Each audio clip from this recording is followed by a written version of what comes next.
carry. Basically, anyone who likes decimating enemies with a relentless barrage of autos. Find out what more than 200 years of Spirit Realm experience looks like with Yunara, the Unbroken Faith. Perseverance, patience, providence.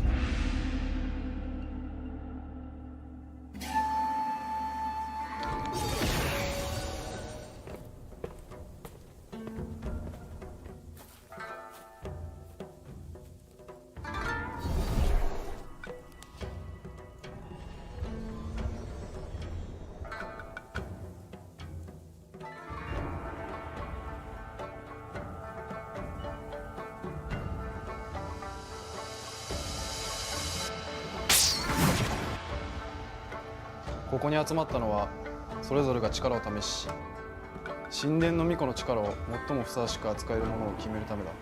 では前置きはこの辺にして商談を始めよう。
Trạng thái thường thì sẽ phù hợp với ở vị trí ở lane, còn vị trí ở W ở siêu việt, ở trạng thái siêu việt thì sẽ phù hợp ở giao tranh. 比较长，好像在放龟外虚攻的感觉。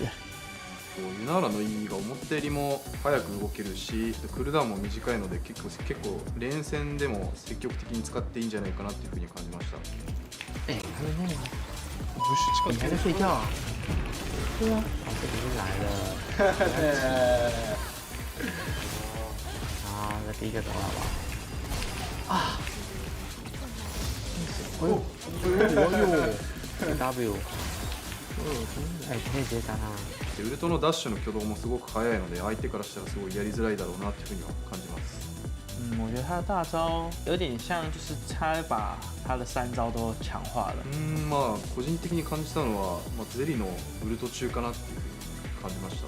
W や E のクールダウンも解消されて Q が15秒間持続で発動するので，对，他就是开了大来配合他的 QWE 的。Thì cảm nhận của em khi mà đối đặt khi mà chơi Yunara là kiểu cảm giác con tướng này đánh tay khá là nhiều nên là đầu game hơi bị khó để đi lane.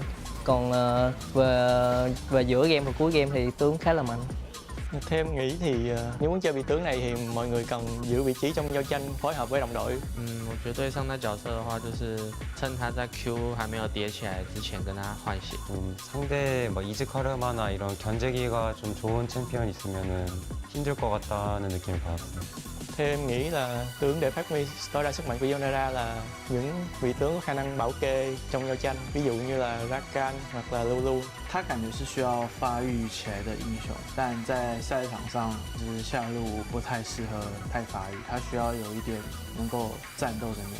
もちろんやっぱりプロゲーマーなので、練習しないといけない部分もたくさんあるんで、もちろんそれは練習しようと思ってます。ただやっぱりユナーラ自体がすごくなんていう新鮮なチャンピオンなので、すごく練習するのも楽しみなチャンピオンでもあります。 Theo em thì em nếu mà con tướng này mà ra mắt thì em sẽ chơi nó, em sẽ luyện tập nó rất là nhiều, em sẽ không cấm nó bởi vì em thấy con tướng này nó phù hợp với em. 哎，他开大了。我应该第几个？我懂。我应该中了啊，我完全犯规啊！僕じゃねえし。哇，3分 OP。 Victory! やばい、遅刻遅刻遅刻。またかよ、マブルに怒られる。間に合った。あー、嘘、終わってるじゃん。またやっちゃったよ。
今天我们聚集在这里，有一个特别的目的。我要跟你们讲一个故事。这个故事的主角是一位传奇的 ADC 选手。Coming through, and they can't do it. Uzi is still alive and kicking, and Uzi is trying to carry the game right now. 我 S3第一次看到 UGI 比赛的时候，我就觉得，原来 ADC 是可以这样玩的哦。因为之前 ADC 前期都是在发育嘛，那你等到后期再站出来 carry。那 Uzi 的打法其实他从对线期啊，或者是团战，他有办法找到那种机会，而且他操作当时是已经比大家都好的非常多。我觉得 UZI 特别的地方是，别人 AD 都是打团方面比较出色一点，然后他是从对线就开始給別人很大的壓力，然後打團也是零失誤。Là một đối thủ lâu năm của Uzi thì cảm thấy cái áp lực đi rừng của Uzi lại rất là lớn. Mà là một người đi rừng thì mình phải dành rất là nhiều thời gian để chăm sóc cặp bot của mình. Và trong teamfight tổng gần như rất là hiếm thấy khi Uzi mắc những cái lỗi và rất là khó để có thể giết được cũng như là nắm bắt cơ hội giết được Uzi. Uzi is coming in from the backside. Surprise! Here comes the Vayne. Kill for White. Sun's not going to escape this one. They focus down Uzi. But look at him. He's still alive. He's still surviving. He stays alive. Ace for Royal Club. What an amazing. UZI 有一点是让我非常敬佩的，因为他其实个人的话受伤是非常严重的。他每次在团练完或者训练赛完之后，他就是必须要接受1到2次的物理治疗。但是他物理治疗完后还是可以积极的回去投入排位，这点是让我很敬佩的一点。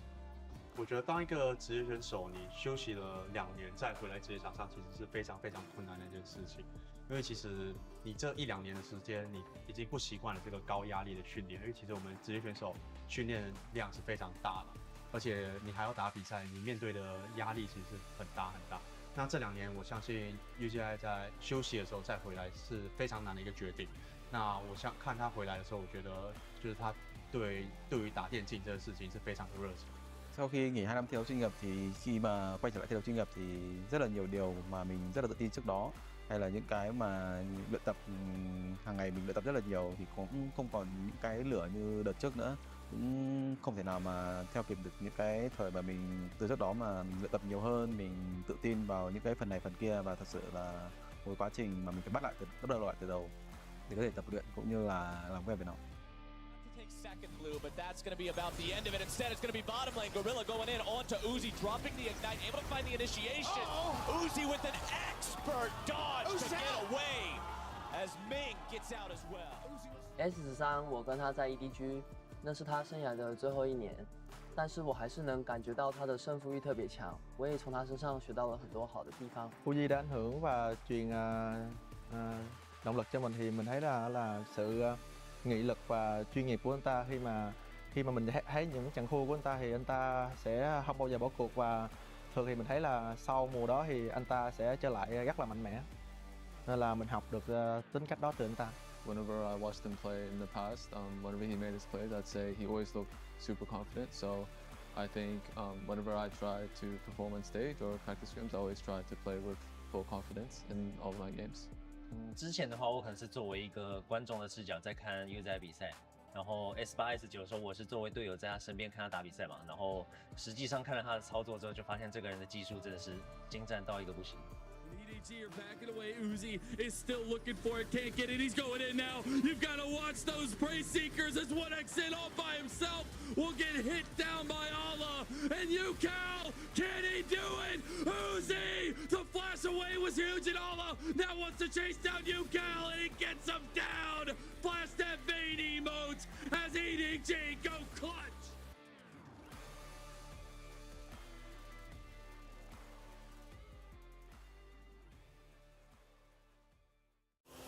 The time has come to prune the tree.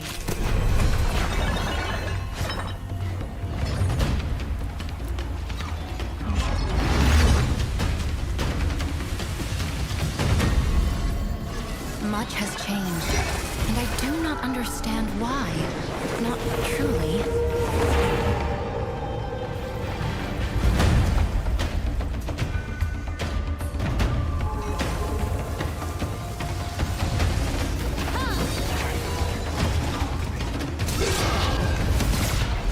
Set upon them.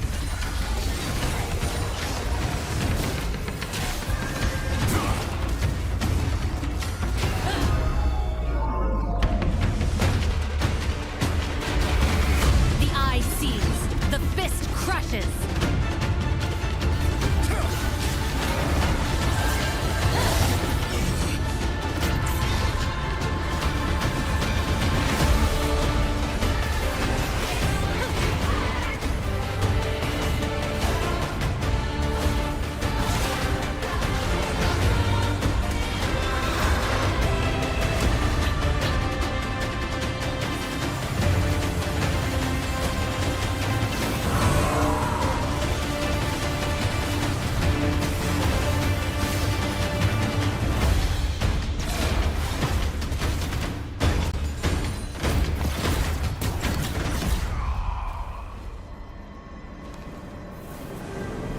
I mustn't take a single breath for granted.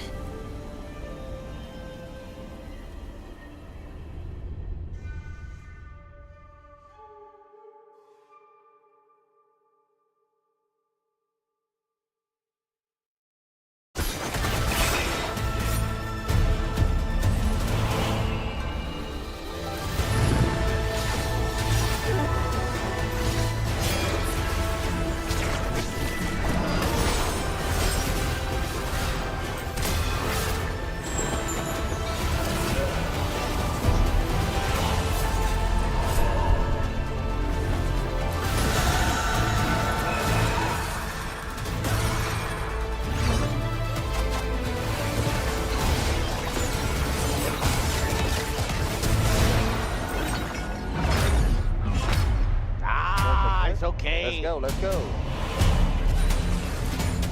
Goodbye, bro. No! Let's go.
Yunara's been doing her job for a long time, but centuries of standing guard in the Spirit Realm have only sharpened her resolve and her aim. In-game, Yunara is an ADC for ADCs, with a focus on core marksman skills like spacing and orb blocking. She's all about ramping up power and unleashing it at exactly the right time. So pour yourself some tea and brush up on your ancient Ionian. It's time for the Yunara Champion Spotlight. The time has come to prune the tree. Up first, Yunara's passive, Vow to the First Lands. Her critical strikes deal extra magic damage. And now that's it. That's the entire passive. Yunara's Q is Cultivation of Spirit. She gains stacks of Unleash by attacking enemies. At max stacks, Yunara can activate Q to, you guessed it, Unleash for a few seconds. She gains attack speed, bonus damage on hit, and deals splash damage in a small area with each attack. Unleash stacks decay quickly out of combat, so Yunara wants to stay in the fray to stay at her strongest. Next, W is Arc of Judgment. Yunara sends a swirling prayer beat out, which damages and slows enemies as it travels. It slows down any time it hits a target, then lingers and expands at its terminus, continuing to damage enemies who don't get out of the way. For E, Yunara activates Kanmei's Steps, which grants her a quick burst of move speed to chase down enemies, reposition, or dodge skill shots. Now let's focus on her ultimate, Transcend One's Self. With R, Yunara taps into her full power, entering a transcendent state for several seconds that enhances all of her basic abilities for the duration. Her Q, Cultivation of Spirit, instantly activates and empowers her attacks for as long as she's transcended, which is a long duration upgrade. Her W, Arc of Judgment, becomes Arc of Ruin. Instead of a swirling prayer bead, she fires a beam of spirit magic that slows and deals high damage in a line. Finally, her E, Kanmei Steps, becomes Untouchable Shadow. She gains a short dash instead of movement speed, and the ult cast resets the cooldown. She can dive out of danger or right into the fight. When Yunara transcends oneself, her enemies don't have a prayer. Age of Retribution! Like many other AD carries, Yunara wants to play safe until she finds the right moment to get aggressive. She's truly powerful with a fully stacked Q. If Cultivation of Spirit is ready to activate, it might be a good time to fight. An even better time to fight? When her ult is up. Her mobility is pretty limited most of the time, so opponents want to lock her down before she goes all Super Kinku mode. Positioning is key here. All that potential power means nothing if she doesn't live long enough to use it. Yunara is meant for you ADC purists. Her ramping power might feel familiar if you like playing Ashe or even Zeri. Basically anyone who likes decimating enemies with a relentless barrage of autos. Find out what more than 200 years of Spirit Realm experience looks like with Yunara, the Unbroken Faith. Perseverance, patience, providence.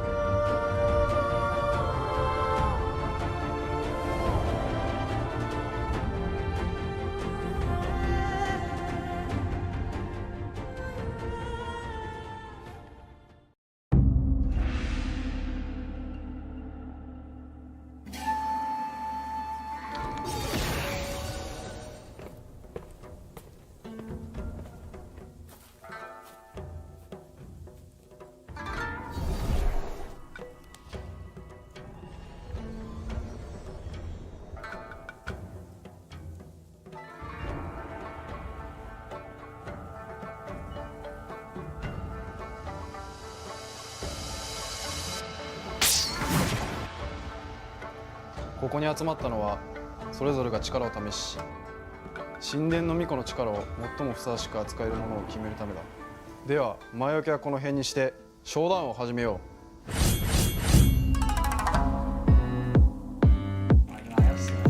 为什么？看看班长，给我尝这个。ユナーラのパッシブがクリティカルダメージを出した時にこう追加ダメージで魔法ダメージを与えるっていうパッシブなんですけど、序盤はやっぱりクリティカルアイテムを詰めないので中盤とか2コア3コアあたりの後半中盤後半あたりに影響力が出てくるかなというふうに思います。ユナーラのメインスキルが9でスタックを8個貯めないと発動できないっていうスキルなので、ちょっと連戦とかはすごく難しい印象を受けました。Theo em thấy ấn tượng đầu tiên của em về con tướng Yunara này thì lối chơi cơ động và 我觉得他的 Q 在对线上应该会占蛮大的优势吧，因为他可以透过扩散来抢兵线。那在下路其实抢线权是下路最重要的工作。W やばいよ。いかれてるダメージしてる。なんかゼリーの強化版みたいな感じで。Em nghĩ là chiêu W của Yunara thì nếu mà ở trạng thái thường thì sẽ phù hợp với ở vị trí ở lane, còn vị trí ở W siêu việt ở trạng thái siêu việt thì sẽ phù hợp ở giao tranh. 比较长，好像在放龟外气功的感觉。ユナーラの E が思ったよりも早く動けるし、クールダウンも短いので結構連戦でも積極的に使っていいんじゃないかなっていうふうに感じました。哎，他们那个不是你还在睡觉啊？对啊，哦，这不是来了。好，那第一个走好不好？啊！哎呦，W，哎，可以直接杀他。でウルトのダッシュの挙動もすごく速いので相手からしたらすごいやりづらいだろうなっていうふうには感じます。我觉得他的大招有点像，就是他把他的3招都强化了。まあ個人的に感じたのは、ゼリのウルト中かなっていうふうに感じました。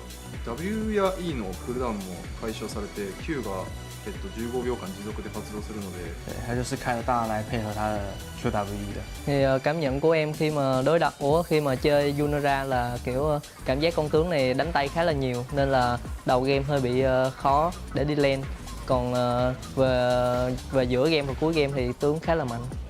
Theo em nghĩ thì nếu muốn chơi vị tướng này thì mọi người cần giữ vị trí trong giao tranh, phối hợp với đồng đội.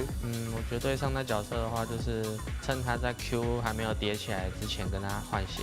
상대 뭐 이즈카르마나 이런 견제기가 좀 좋은 챔피언 있으면은 힘들 것 같다는 느낌을 받았어요.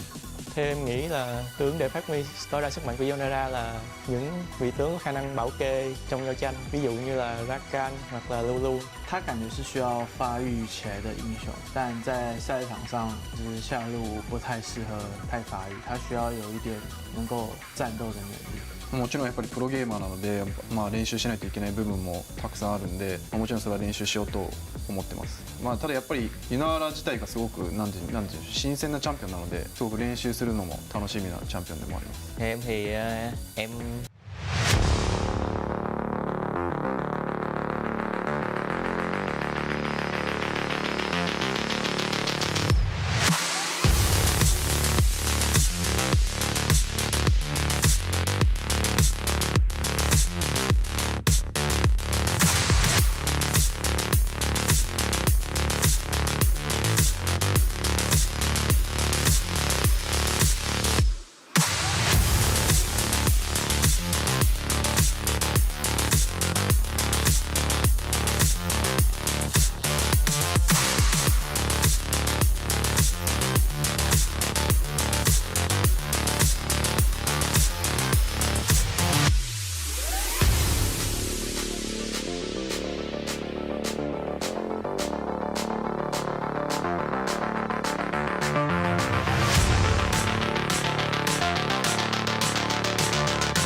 The wait is over. After 7 long years, League of Legends is finally back here in Malaysia and Singapore, and this is the Titans Cup. My name's Contra, and here alongside with me is Sagi.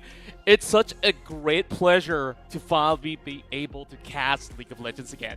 Just like you mentioned, 7 long years until we finally have an official event by Riot himself to actually make this tournament alive back in Malaysia and Singapore. So definitely something all us LOL League of Legends fans in Malaysia Singapore region really wanted to look over for.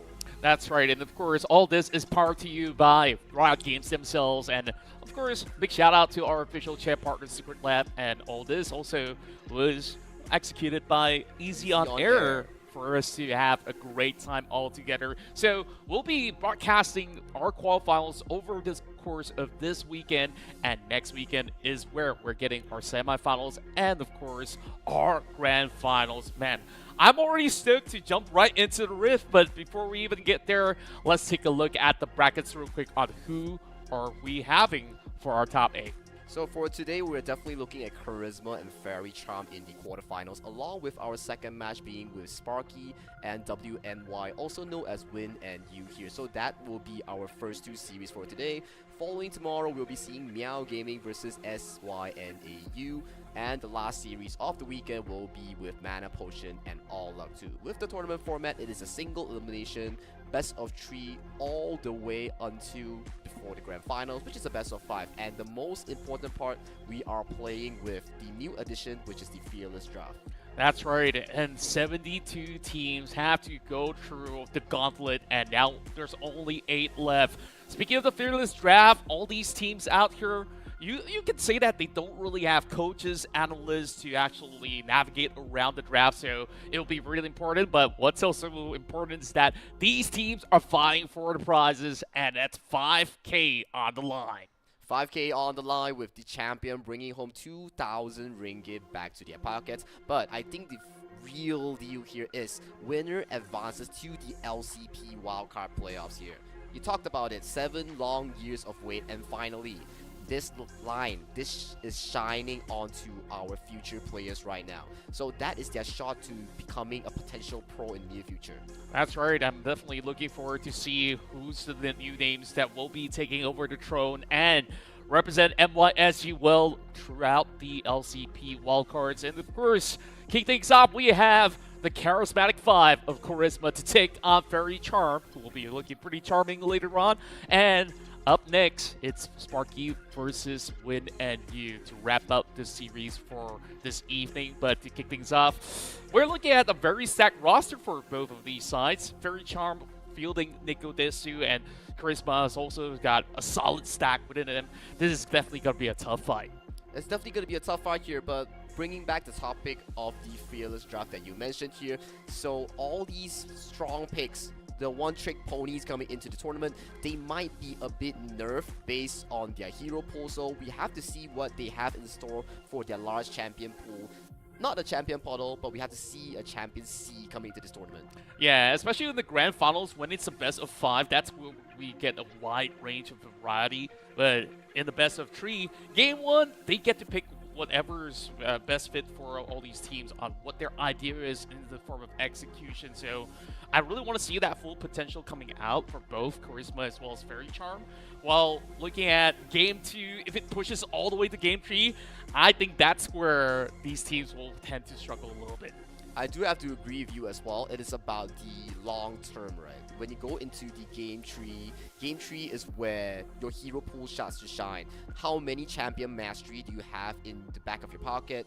It is where your experience coming into these 10 plus years of League of Legends brings into fruition. Because if you have a large enough champion pool, you won't be nerfed so hard in the draft.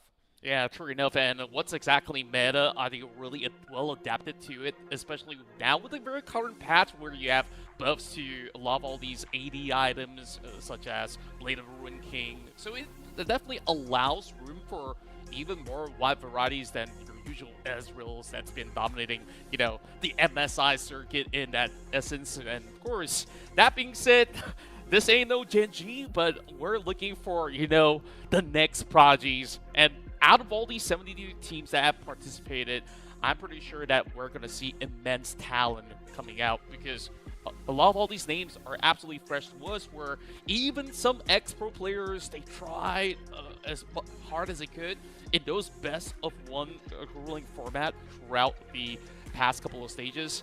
They even see themselves exit a little early on, so that means that all these new bloods, they're definitely showing up really strong. That's the beauty of esports, right? Especially in League of Legends, where the game is always evolving. You will definitely need to be keeping on track with the meta, with the gameplay here. We have the new introduction of Atakan, pushing Baron towards the 25-minute mark, Drake stacking. All these are different compared to the meta we have go back in like the 6 or 7 years ago. So the new talents coming into this pool, the new top-level players we were mentioning, right? They are having a opportunity to showcase their skills, and who knows, they might be picked up by orgs coming in from the different LCP regions that we have. Yeah, that's definitely something that is in the works if they do really perform well throughout these playoffs overall. So that being said, I mean, when we have all these top 8 teams who have got a whole lot to figure out, because if we are clueless moving into who's playing or who's really the strongest player at the moment, you could say they're feeling it exactly the same way once they move into each respective matchup. So if anything at all, they're probably searching up OP.GG. Okay, who's this guy? Who's that guy? What does he play? And even that does not really tell you the full spectrum of a 5v5 setting, because once we actually load right into Rift, that's where, you know, the culmination of the ideas will actually bear fruit for these names out there. I do want to see, especially coming into such a fresh tournament that we haven't seen in a long time, some lane bullies being picked, some players with super prowess in terms of their laning capabilities, or like we want to say jungle gap, for example. So definitely that will be very interesting coming into this tournament format, especially with Fearless Draft. Some of these players, like we mentioned, or their champion pool, because we're playing in the tournament format where you have picks and bans, you have Fearless Draft. So if you are known for a specific hero and you are found out of, you might be just banned off of that specific hero or champion until potentially the end of the tournament. Yeah, also to our audience who's watching maybe League of Legends competitive scene for the very first time. So Fearless Draft is where once each side have selected their champions, the next game onwards, none of the ones that they have selected will be available for the entire series. So that being said, like, you do mention a whole lot about how this really impacts the way that some of all these players play. So pocket picks, like you said, could very well emerge coming out of something that you want to go a little off the course of what's currently meta. And who knows, maybe you might see Darius dunking around the Rift. You might even see some of your cheeky little Evelyn somewhere down the stretch. So I guess there's definitely a whole lot of room for us to explore when it comes down to how these teams really want to execute in essence. Now, we're talking a lot about, you know, potential, but what's some of the champions that you're hoping to see moving into some of our games? If we're looking at tournament meta from like the pro regions like LCK and LPL, we're definitely seeing more towards the jungle-centric Xin Zhao, Pantheon, or like Vi. And towards the top lane, for example, we're looking more towards the Gwen, we're looking more towards all these carry potential champions, right? But talking about carry, I want to put a bit focus onto ADC, where we recently have the introduction of Yunara here. Oh yeah, I think like everyone's been experimenting what's the best fit for Yunara, since, you know, her passive kind of allows her to do some magic damage whenever she crits as well. And I guess we will actually put that conversation to rest for a little bit, because we're already having the picks and bans on our screen. Over onto the blue side, I believe Charisma will be going with quite a lot of all these potential, and look at the bans so far. It's kind of hard for me to see what exactly did they actually remove. Azir is going to be one off the list as they are respecting the potential that comes in from Nekodesu since he almost got a kill the other day.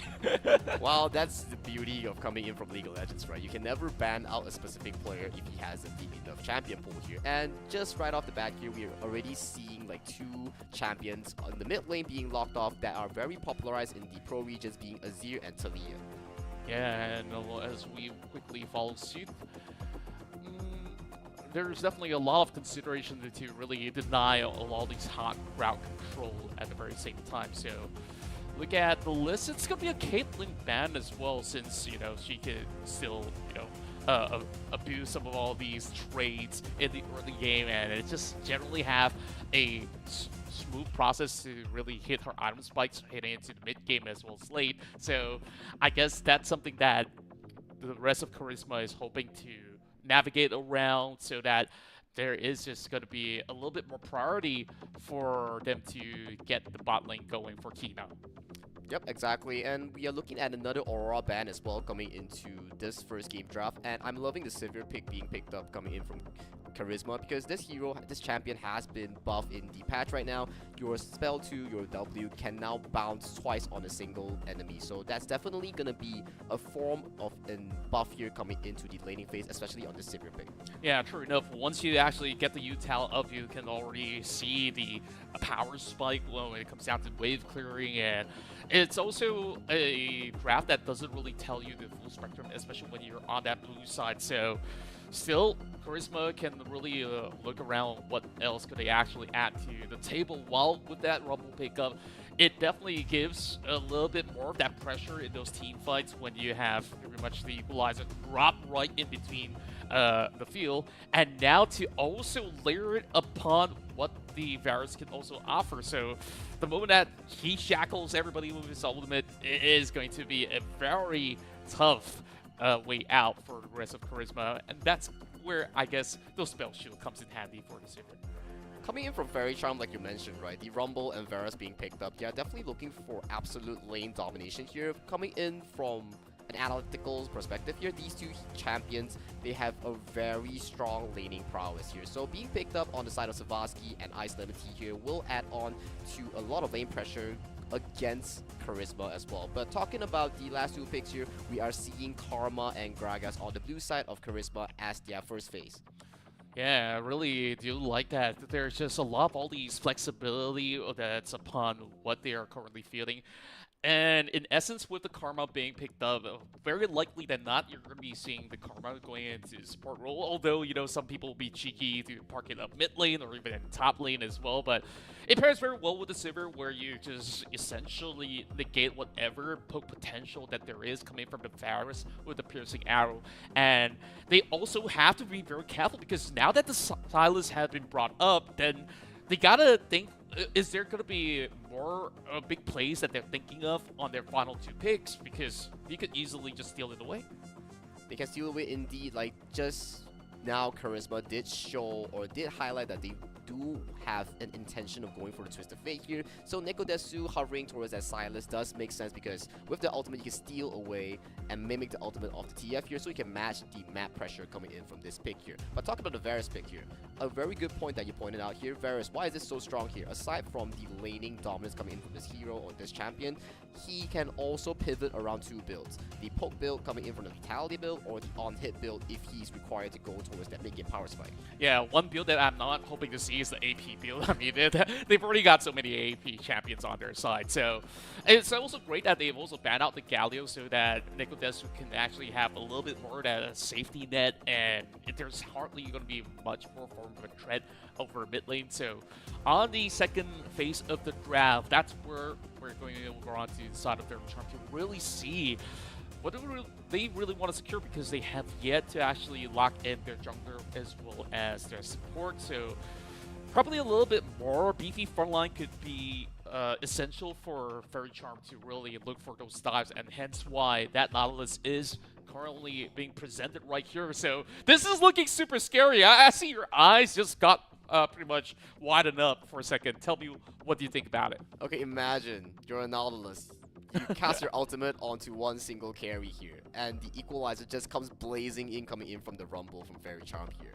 And you have just so little room to play as a carry coming in from the side of Charisma here. So if you look over to the side of Fairy Charm here, they're really spelling one thing. They want to beat you in the lane before going into an actual team fight. That's how they actually scale towards the early to mid game, especially towards Grubs, especially towards the early game Drake. And I gotta tell you, one thing's for sure coming in from Fairy Charm, they have an insanely strong Grub fight team comp.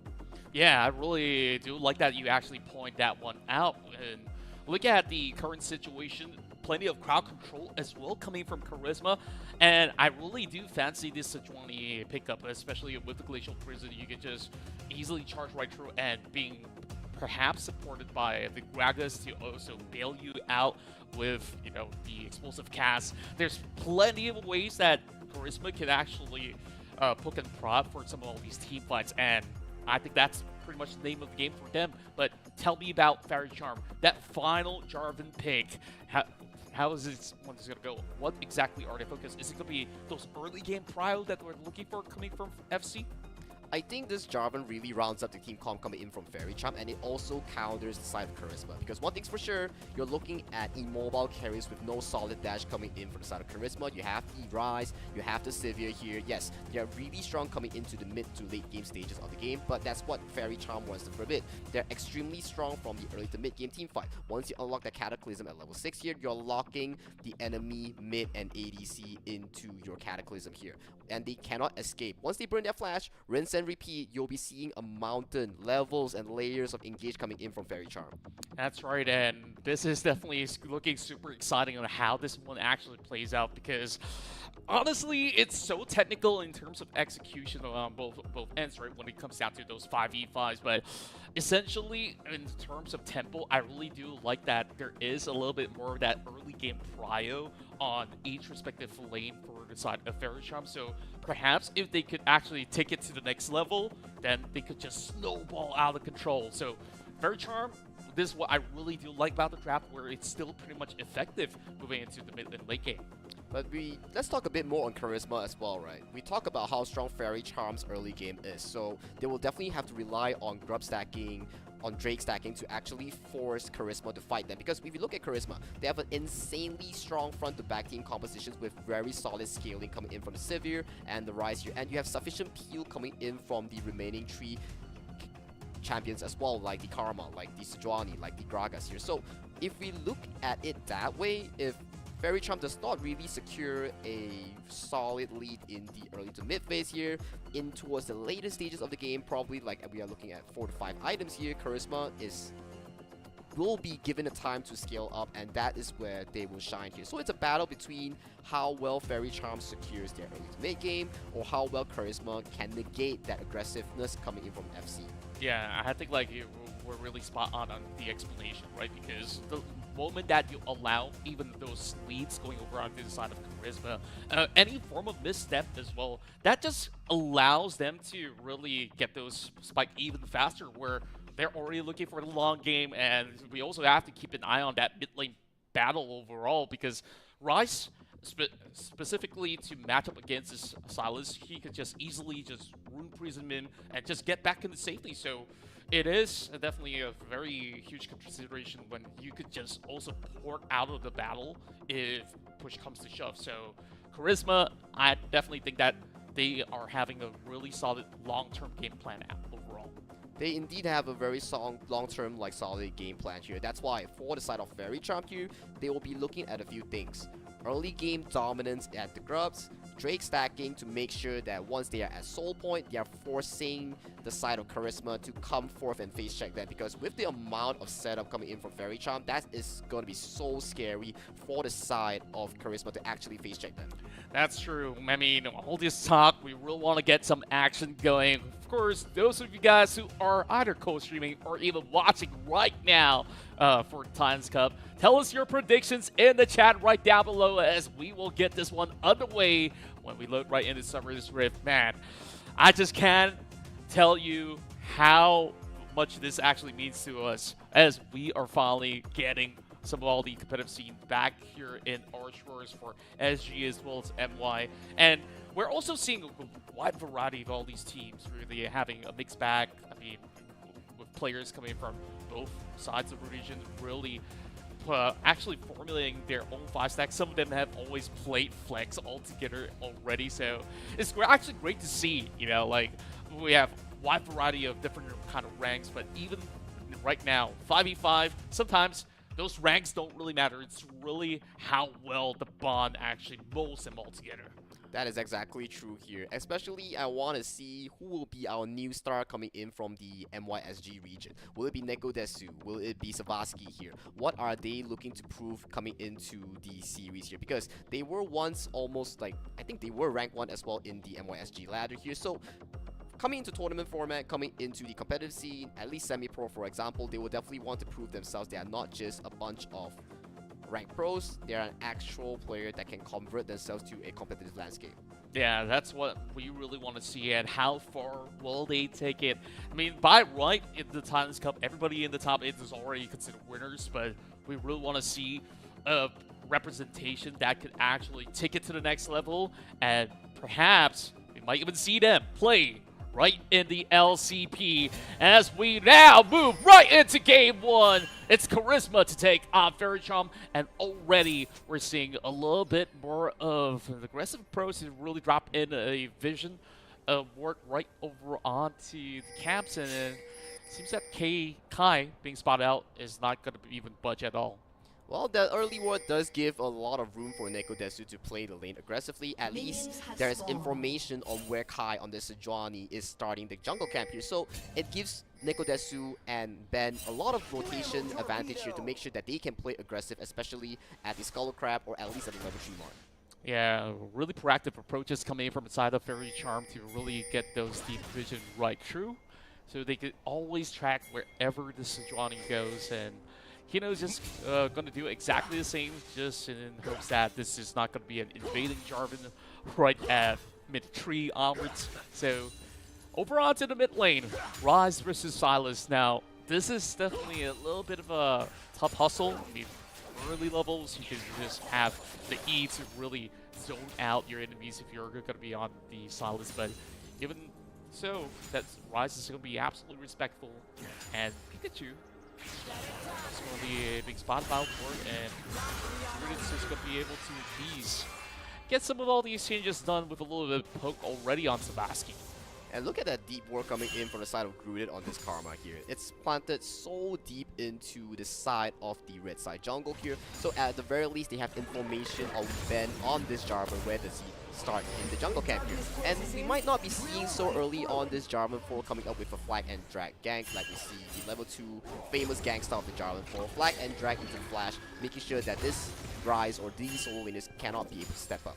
Yeah, that's fair enough, and overall it is just those kind of layers of crowd control that we're really looking for them to really stack upon. So even Sivir with a shield might actually struggle when you just have multiple crowd control right at her, as we're already seeing a very huge shove since that Sparky has been able to hit that level 2 spike first and foremost.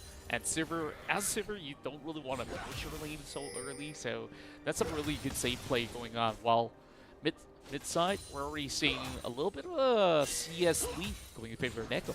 Yep, Neko showing the prowess of being a good mid laner here. Step 1 is to be able to win in CS here, and he's keeping his health bar relatively healthy against a range matchup here. So that is something to give props to. On towards the bottom side here, we see a lane freeze here coming in as the hook from the Nautilus does not hit here. So coming in, at the very least, Charisma, they have information on where the Jarvan 4 is, thanks to the pink board coming in from Gruded here.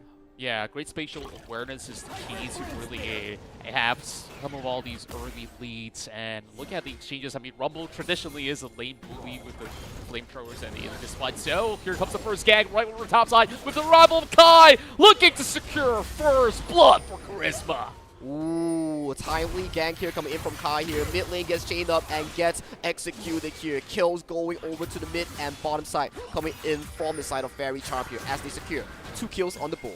Yeah, that was just beautifully done where they're going tit for tat right now, and that's huge value when you've been able to take out the Sivir, and it's going to be arcade player that's going to be flashless without barrier for the next minute, so you could expect even more ganks to come as they dive right in, looking to suppress Ice Lemon Tea even further, but help has arrived in the form of Ben the Hot Dog. That flag and drag, not quite enough to actually salvage the situation, and he might actually be the casualty as well, but he's not going down without a fight. He takes Kai down alongside with him. But right now, though, a 2-for-1 exchange coming in for the side of Charisma here. I gotta give props to Kai there. Him flashing away from the flag and drag here from Ben made sure that that 2v1 was key in Charisma's victory here. But the gold lead still is over to the advantage of Fairy Charm here, thanks to their early game dominance here. Another chain lands onto the Rise here towards the mid lane here as Nekodesu gets a winning trade. And that deals a huge chunk out of the Rise. I mean, ideally, you want to really watch that Rod of Aegis is going to be a little bit slower since, you know, he got taken down first and foremost. But with all these crashing waves, that kind of disallow Charisma to really look for some of all these early game objectives. First one being the Cloud Break spawning right over the bottom side of the river, and there's already plenty of pings around the map. They're being super cautious of what the Jarvan's going to be bringing to the table, but of course they have little to no idea. But with those deep wards, like you said, once they actually step over onto the bottom side, they might actually have a little bit more of an inkling of what they're going to be up to. But for now, 3-3, and we're still looking for more as Nekodesu takes out Aloof, and there will be a double kill secured once again for Nekodesu. 2v2 towards the mid side here, just like we talked about back in the draft here. It comes up clutch from the side of Fairy Charm, from Ben, from Neko, onto their signature picks like Silas and the Jarvan here. So very well played coming in for this 2v2 here. Nekodesu once again showing class in terms of his micro mechanics. Yeah, that was just an absolute finesse coming out of Nekodesu, and Ben the Hot Dog coming right in. There's solo kill that happened over the top side as Iceland T gets another drop down over onto the Gragas, and that really puts a little bit of a dent. Despite having that vision, you can see very well that Charisma has got no room to even consider for the first streak. Of course, that falling over to Fairy Charm. Exactly the case, and we are looking at a lane swap immediately coming over from the side of Fairy Charm here. They know for a fact that if they want to break this game wide open here, score is 3-6 here, but to push that even further is where they secure the grubs. And right now, that lane rotation here might be devastating for the side of Kano on this Gragas, because he is a Gragas without flash. Yeah, and only relying on to a little bit of that belly bump to really get him out of any sticky scenarios. And speaking of which, here comes Pikachu just wrapping all the way around, and just like that, just have to burn the dash away. And just got to be really mindful of any form of extension. And speaking of which, there is a little bit of a backing coming out of Kai to see if they could actually formulate into the cast. Explosive cast is up online. They're already going on top of Nautilus, but with just about no space, Pikachu's just going to be able to navigate his way to safety. But the key thing over here is Kai on this Sejuani has yet to unlock the ultimate here on this Sejuani here. If he does not have this ultimate here, the 2v2 will be extremely hard here. Chain does not connect onto Kai here, but the river control goes over to the side of Fairy Charm. Oh, beautiful Chains of Corruption, and it gets straight back with an explosive cast, but that will still be secured by Sparky nonetheless. Like you said, that form of lane swap absolutely benefited Fairy Charm. It definitely benefited, and right now he does not have flash and he overextended towards the river here. Bottom side we see the Sivir being forced away, and he's extremely low, and he has been taken down by Ice Lemon Tea onto the Rumble here. So coming to this early game, 3-8 minutes mark, Fairy Charm is so far ahead onto the board with 3,000 gold lead. Yeah, adding another objective to the list as well. Those grubs is just going to give them even more pushing potential in that sense. And we'll see whether if they will be able to rupture either top lane or even the bot lane. Most likely not, with all these amplifications onto Savaski really getting those huge leads. They could definitely opt to do so for maybe a deep dive onto Gragas. Though it comes with a little bit of risk, right? We've seen so many of all these LCK plays or even all the other regions that feels a nasty Gragas that could easily utilize his kit to really hold a 1 versus 2 situation. Exactly the case here, but we have to see how Charisma really brings that game towards the latest stages, maybe the 20-minute mark beyond here. But currently towards the early game here, Fairy Charm is currently up a lot of gold here, so we have to see, can Charisma hold the brakes here? But look at the Nautilus here. Oh, cheeky wraparound, another Chain of Corruption connects with the hook, and Druid has to flash out into safety. Here comes Kaido, now has Still round one, dropping right in.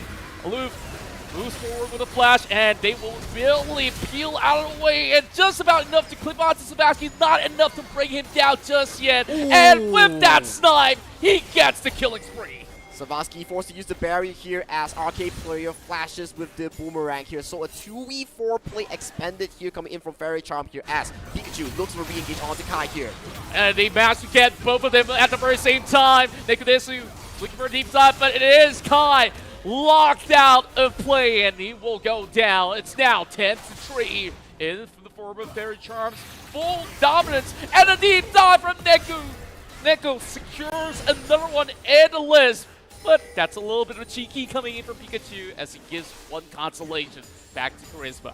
But that's still 3 kills towards to the side of Fairy Charm here. The 2-man in towards the bottom lane from Savaski and Pikachu on this AD and support duo is so massive there. They single-handedly burn all the spells here coming in from Charisma here, making such an advantageous gank and roam from the side of Fairy Charm here. When Neko and Ben were to wrap around here, it was too little too late for the side of Charisma as they've already expended all their spells. Yeah, it was just beautiful execution one after another, and that recommitment was what really broke the camel's back for the side of Charisma. Now with such a huge goal lead, 5K in total, just in the span of 11 minutes is really a huge amount of pressure onto those members of Charisma trying to get their way back afloat. And speaking of which, Pikachu right now has got a lot of all these visions cleared up. Perhaps they could actually formulate something in return, especially with the J4 being pretty much around. They should be able to secure yet another Drake under their belt if everything goes smoothly. Meanwhile, Charisma have a little bit of a plan to really put the dent onto the Rumble, but it doesn't seem like it has really bothered him all too much, despite, you know, those exchanges going equally on the top side. But leading objectives, this is just not exactly what Charisma has really got in plans, but we just really have to give them all way to MC. That's exactly the case here, but this stems on our discussion during the draft, right? Fairy Charm, this is exactly how they want to play, and they're playing it extremely well here. Ice Lemon Tea knows for a fact that his jungle is starting the objective. He plays extremely safe without vision as well, knowing for a fact that Kai and Kano will come for a gank here. Look at Ben now. After the dragon here, he's forcing a hard dive onto the bottom lane. Yeah, managed to block the change of corruption, but not quite enough to get out of this deep dive. Here comes the Cataclysm, locking it out, and Savaski goes rampaging through, and they will also take down the bot lane turret. And all the plates are going into the hands of the pockets of Savaski on this Varus here. We talked about the draft of how strong the 5 members of Fairy Charm in, especially they're early towards the mid game here, and they are executing it almost flawlessly coming into this game here. Aside from their early game mix-up, but right now they are looking so damn ahead with a 7,000 healthy goal lead. Oh yeah, I mean, we're gonna see a huge power spike with those items up bottom line. Cast barely connecting in while Druid takes the full brunt of the damage coming out of Nikodesu's full combos. The TP comes right in.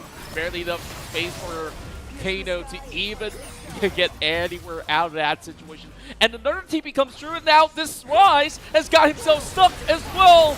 And it all crumbles down with Neko going unstoppable. That's not where you want to be there, Rise buddy here. 3 members going down for the side of Charisma here. Tower plates further going into the pockets of Fairy Charm here, accelerating the goal lead in towards the mid game here. 4-16 into the scoreline in favor of FRC here, and right now 9,000 goal lead is crazy. Yeah, we gotta take a look at it again with such a huge setup. I mean, they've already had everything perfectly executed with deep ward, allowing those TPs to happen. And I guess like this is where there was a little bit of that fumbling with the decision making of TPing a little rather late. I mean, you gotta also consider the timing as well. When you have all these bodies pretty much already under cover with just about enough minutes, that dive was just absolutely in the works. Well, Nikodesu managed to warp away as he stole the Rise ultimate, and here comes the TP, reconnecting, looking for an equalizer, 2 versus 3. Despite Nico falling flat 50%, he's still going for the dive, and it will secure the Rise in return. And still going for the double, and over the back, here comes the piercing arrow, dropping right in, and there's just no room for Charisma to even breathe. A very good attempt here coming in from Charisma to really capitalize on Nikodesu here. But using the Realm Warp, he escapes and formulate a 2v4 here, making sure that they win the fight here. And another change here goes over the mid lane, and this Gragas is too far down to be escaping here. But this is the goal lead and the personal mechanics that we talked about here. The showcase of what a good player is. And check back the replay here. 4-man collapses here, no crowd control to cancel out the Realm Warp here, escapes here. Notice the fact that the Rumble is TPing in, immediately comes for the assistance here. Formulate that 2v4 towards the bottom lane here with the flash in, torching up the Rise. Yeah, you really gotta give credit onto Nikodesu's prowess on how he matched all these elements away. And just like that, he knows that that was just perfect for him to just TP out with the Realm Warp. And after that, it's Death Falls after Death Falls. And speaking of Death Falls, here's another one as they got through it pretty much withered down. And just like that, it's a double for the Rumble. Looking for Keto at the very same time. And as much as you're expecting a tanky Gragas, this Gragas was not allowed to scale. And just like that, hook, line sinker, another one in the back for FRC. FRC securing the Herald, securing all the members aside from the Sivir coming in from that team fight in the river here. Right now, it's only the clock ticking for the side of FRC, because look at that enormous gold graph there. My goodness, 14,000 gold at 16 minutes is not a small feat here.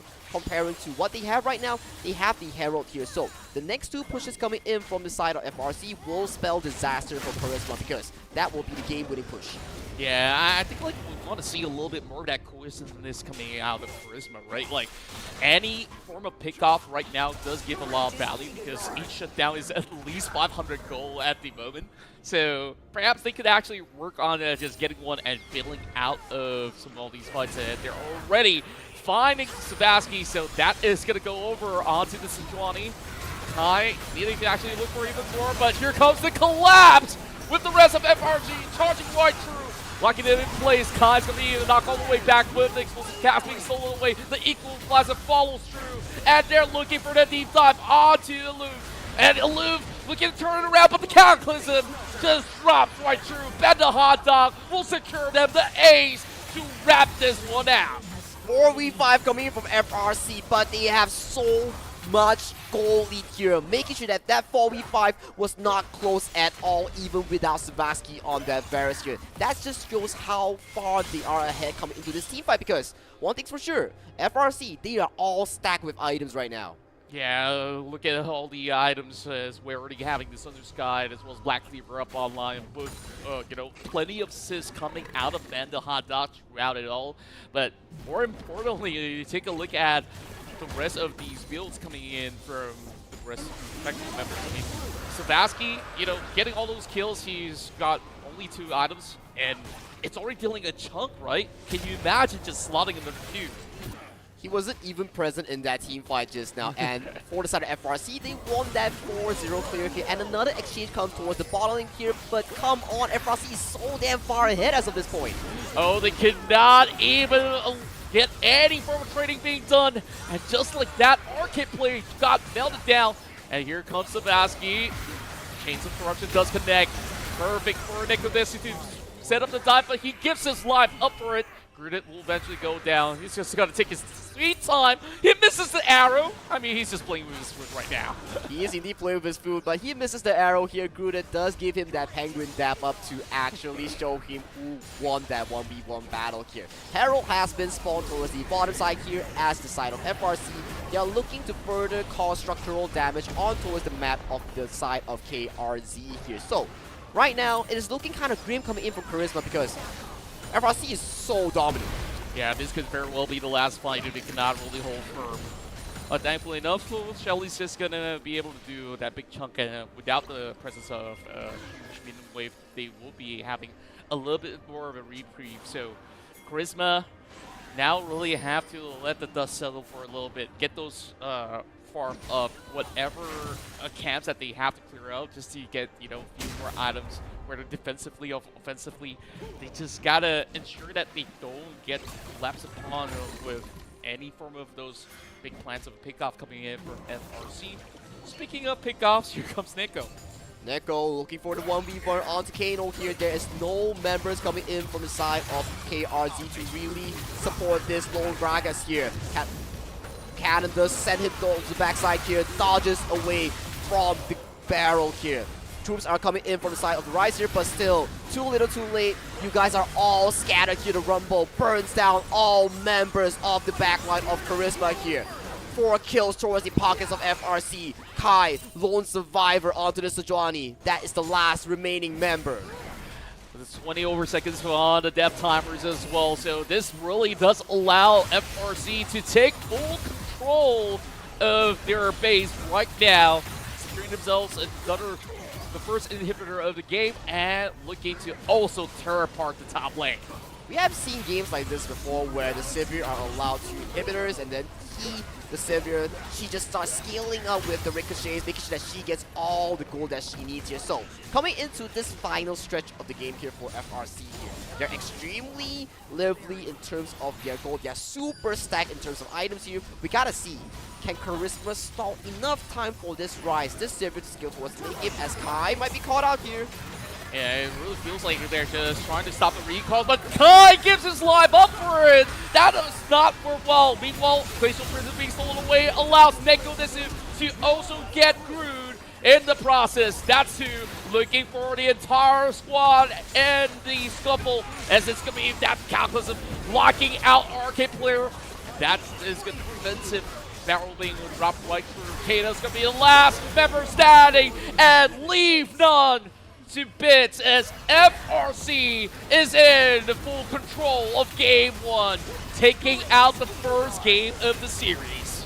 Taking out the first game of the series with style, with 43 kills into their pockets here. They're still re-engaging, but no. Nekodesu wants his game to end, and 50 gold drops towards his pocket as FRC claims Game 1 into their hands. Solid map victory. 43-6. These are numbers that we have not seen for a very long time in competitive play, and Very Charm is just getting started. Oh boy, we gotta really digest the facts real quick, right? Like, throughout the entire process, other than, you know, the early game having a lot of all these exchanges, but that snowball effect for FRC was just absolutely unstoppable. What do you think that the rest of Charisma could have actually done better in negating this from happening?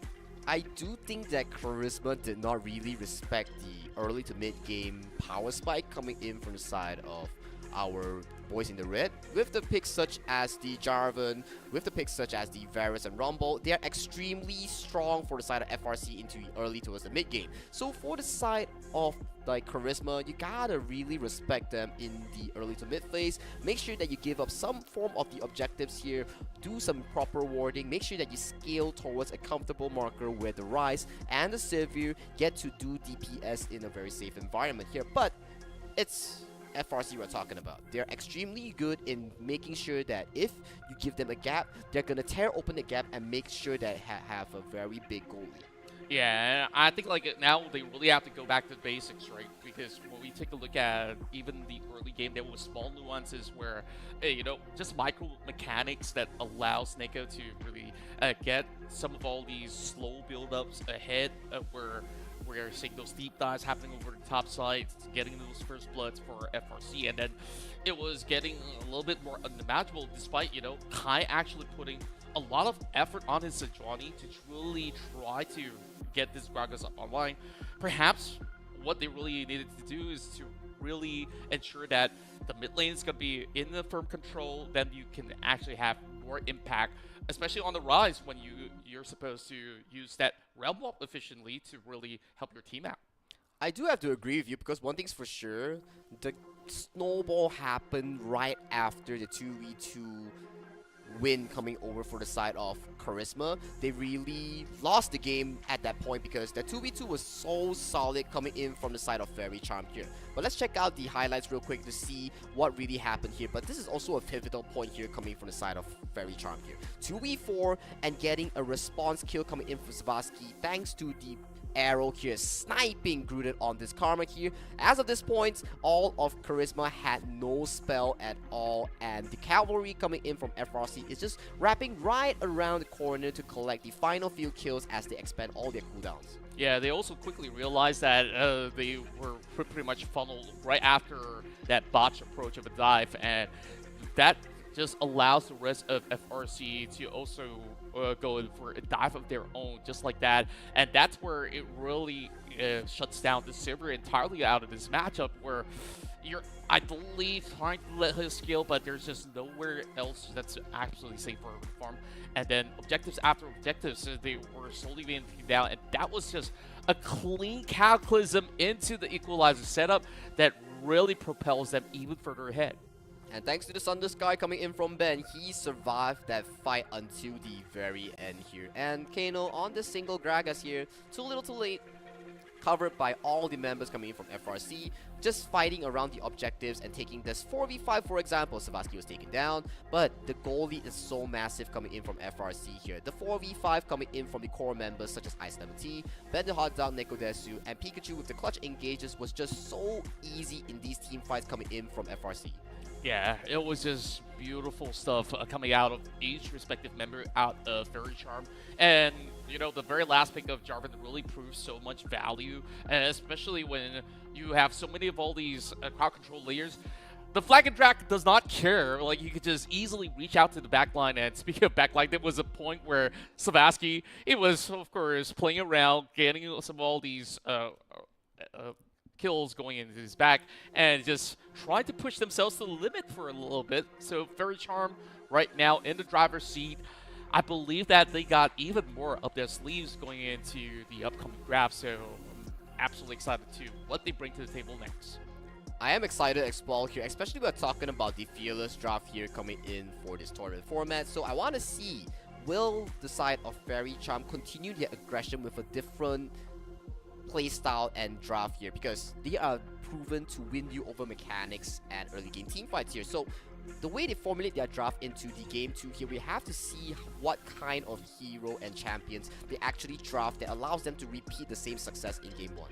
Yeah, that being said though, I mean, we talked about a bit about the gold draft, just absolutely ballooning right after that 7-minute mark, where you saw so many of all these exchanges. Just favors Fairy Charm, especially that dive over the top side, where it was just a little bit of miscoordination that really led to Charisma really slipping up, and therefore it was just hard for them to really bounce back up from that. But the plays to watch just definitely came out of Nekodesu. Once again, one of the best mid laners that we have in our server at the moment. He's always been around that rank 1 to rank 5 margin on, you know, for a very long time, and it just goes to show how well he really takes the Silas to the next level. Oh yeah, that's definitely the case here, because look at that KDA of 12-1 and 13 here, with a goal difference of 5,000 here.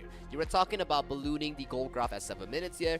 It was a 20,000 goal lead here coming in from the side of Fairy Charm here. It was no small feat here coming in from the side of FRC, because one thing's for sure, the mid lane engine known as Nekodesu coming in from the team, he definitely had an amazing Silas game. Yeah, true enough. I mean, we saw especially that play down bottom as well, where he was just dove upon by 3 members, and yet again stolen the realm warp to really keep himself alive, and just like that allow him to eventually recommit after burning out all the elements. So it just goes to show how well Nekodesu really understands not only the matchup, but what exactly to do in every instance of a scenario, and every time he smells a kill, he will absolutely go for it. I really like the dynamic coming in from Neko and Ben here coming in from FRC, because they really cemented the 2v2 towards the mid lane, which really affected the flow of the game here. Because one thing's for sure, Charisma's Sejuani which is Kai. He definitely had an amazing early game here, getting kills left to right, winning that 2v2 top side. But thankfully for FRC, Nekodesu, with his superior micromechanics there, definitely secured what FRC needed to blow the game wide open. Yeah, true enough. And this will be the very last stand for Charisma moving into this upcoming matchup. So they really have to pull their best picks right now.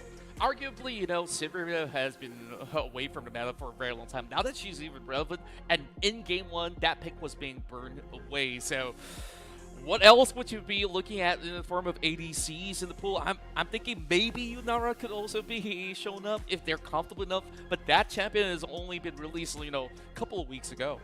Exactly, like Yunara is one of the traditional style marksman ADC where we see it's more on hit basis. You rely more on your auto attacks compared to the recent one where we see it's more like towards the Jhin, the Varus here. So if you pick the Yunara, you're expecting a growth curve of towards the mid to late game stages here. If Charisma does repeat the same draft onto the Yunara here, we might see the same fate happening because FRC, one thing's for sure, they are definitely levels above in terms of micro and macro mechanics.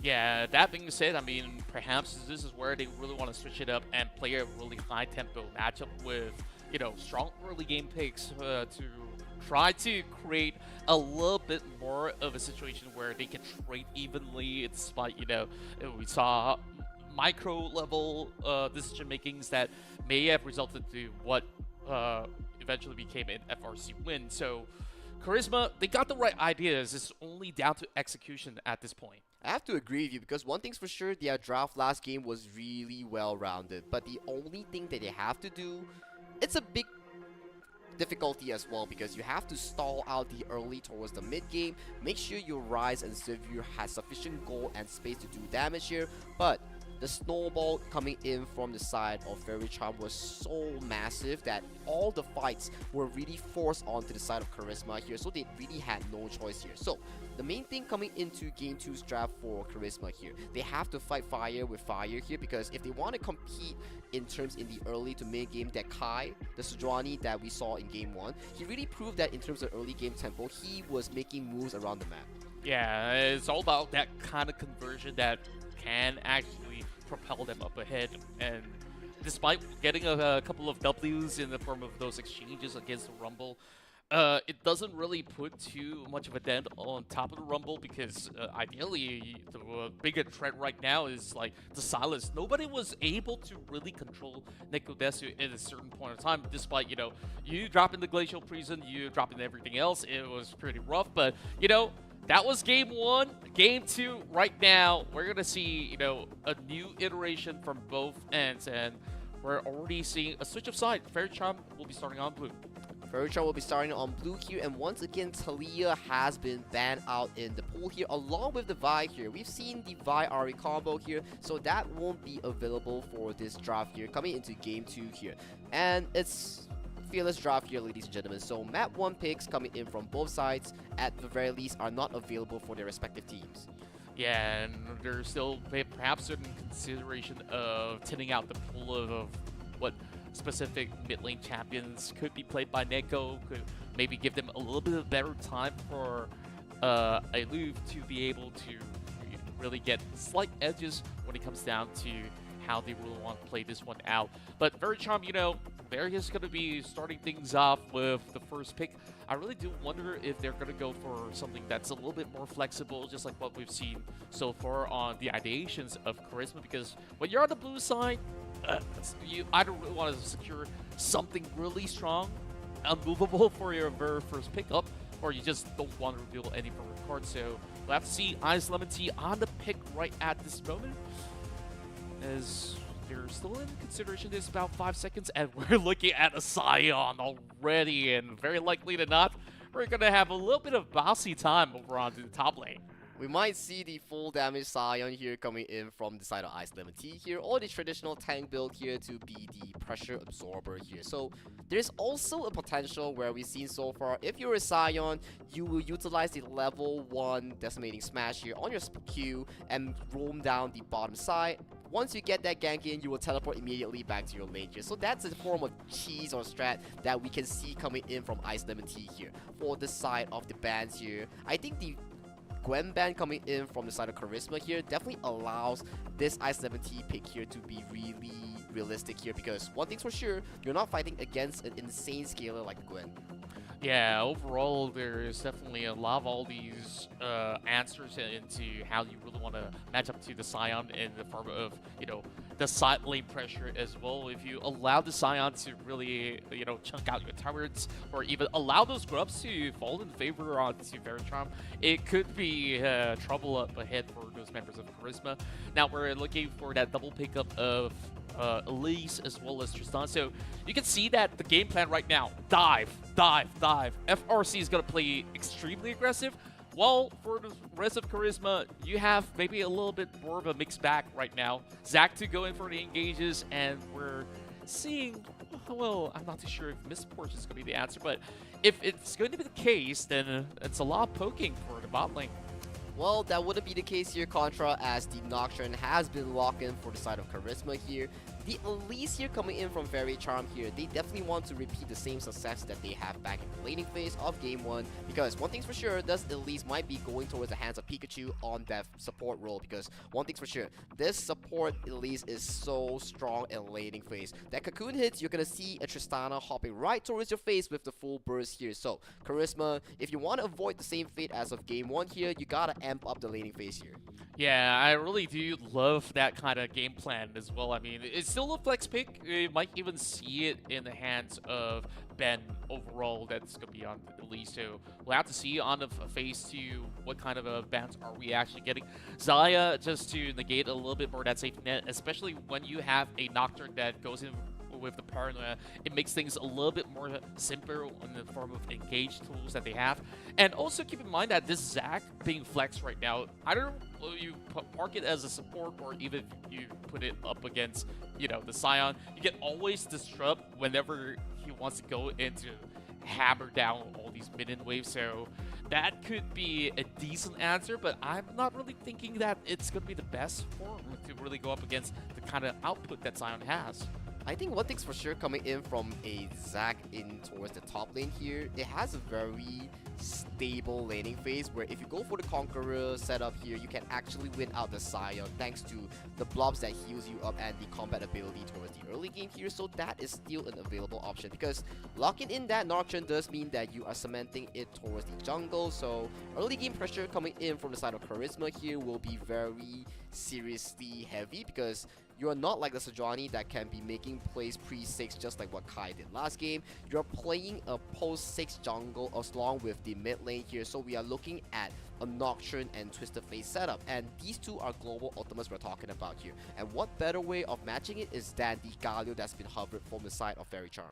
Yeah, not only can it actually be a very good defensive approach, but then again, keep in mind, once you have Paranoia up, you don't really have that vision on top of them. So you can still afford to play very aggressively. So for Fairy Charm, they really have to make those calls every single time in that sense. And we're looking at the Kindred being picked up at the very same time. So that kind of further confirms it that this is going to be at least support that's going down the bot lane. And this is a BLG 2024 special here when Xun was still back in their roster here. They love the Galio into the Kindred kind of playstyle where it's very jungle centric here, and then he had an amazing game 1 just now. And right now both of the junglers coming in from Fairy Charm and Charisma, they both are playing towards a mid to late game centric sort of playstyle here. And with the final lot, we have Grooted onto a Groot-like champion, which is the Maokai. I love that you actually pointed that out. I mean, overall, great frontline peel as well for them to really play defensively over on the course of those team fights.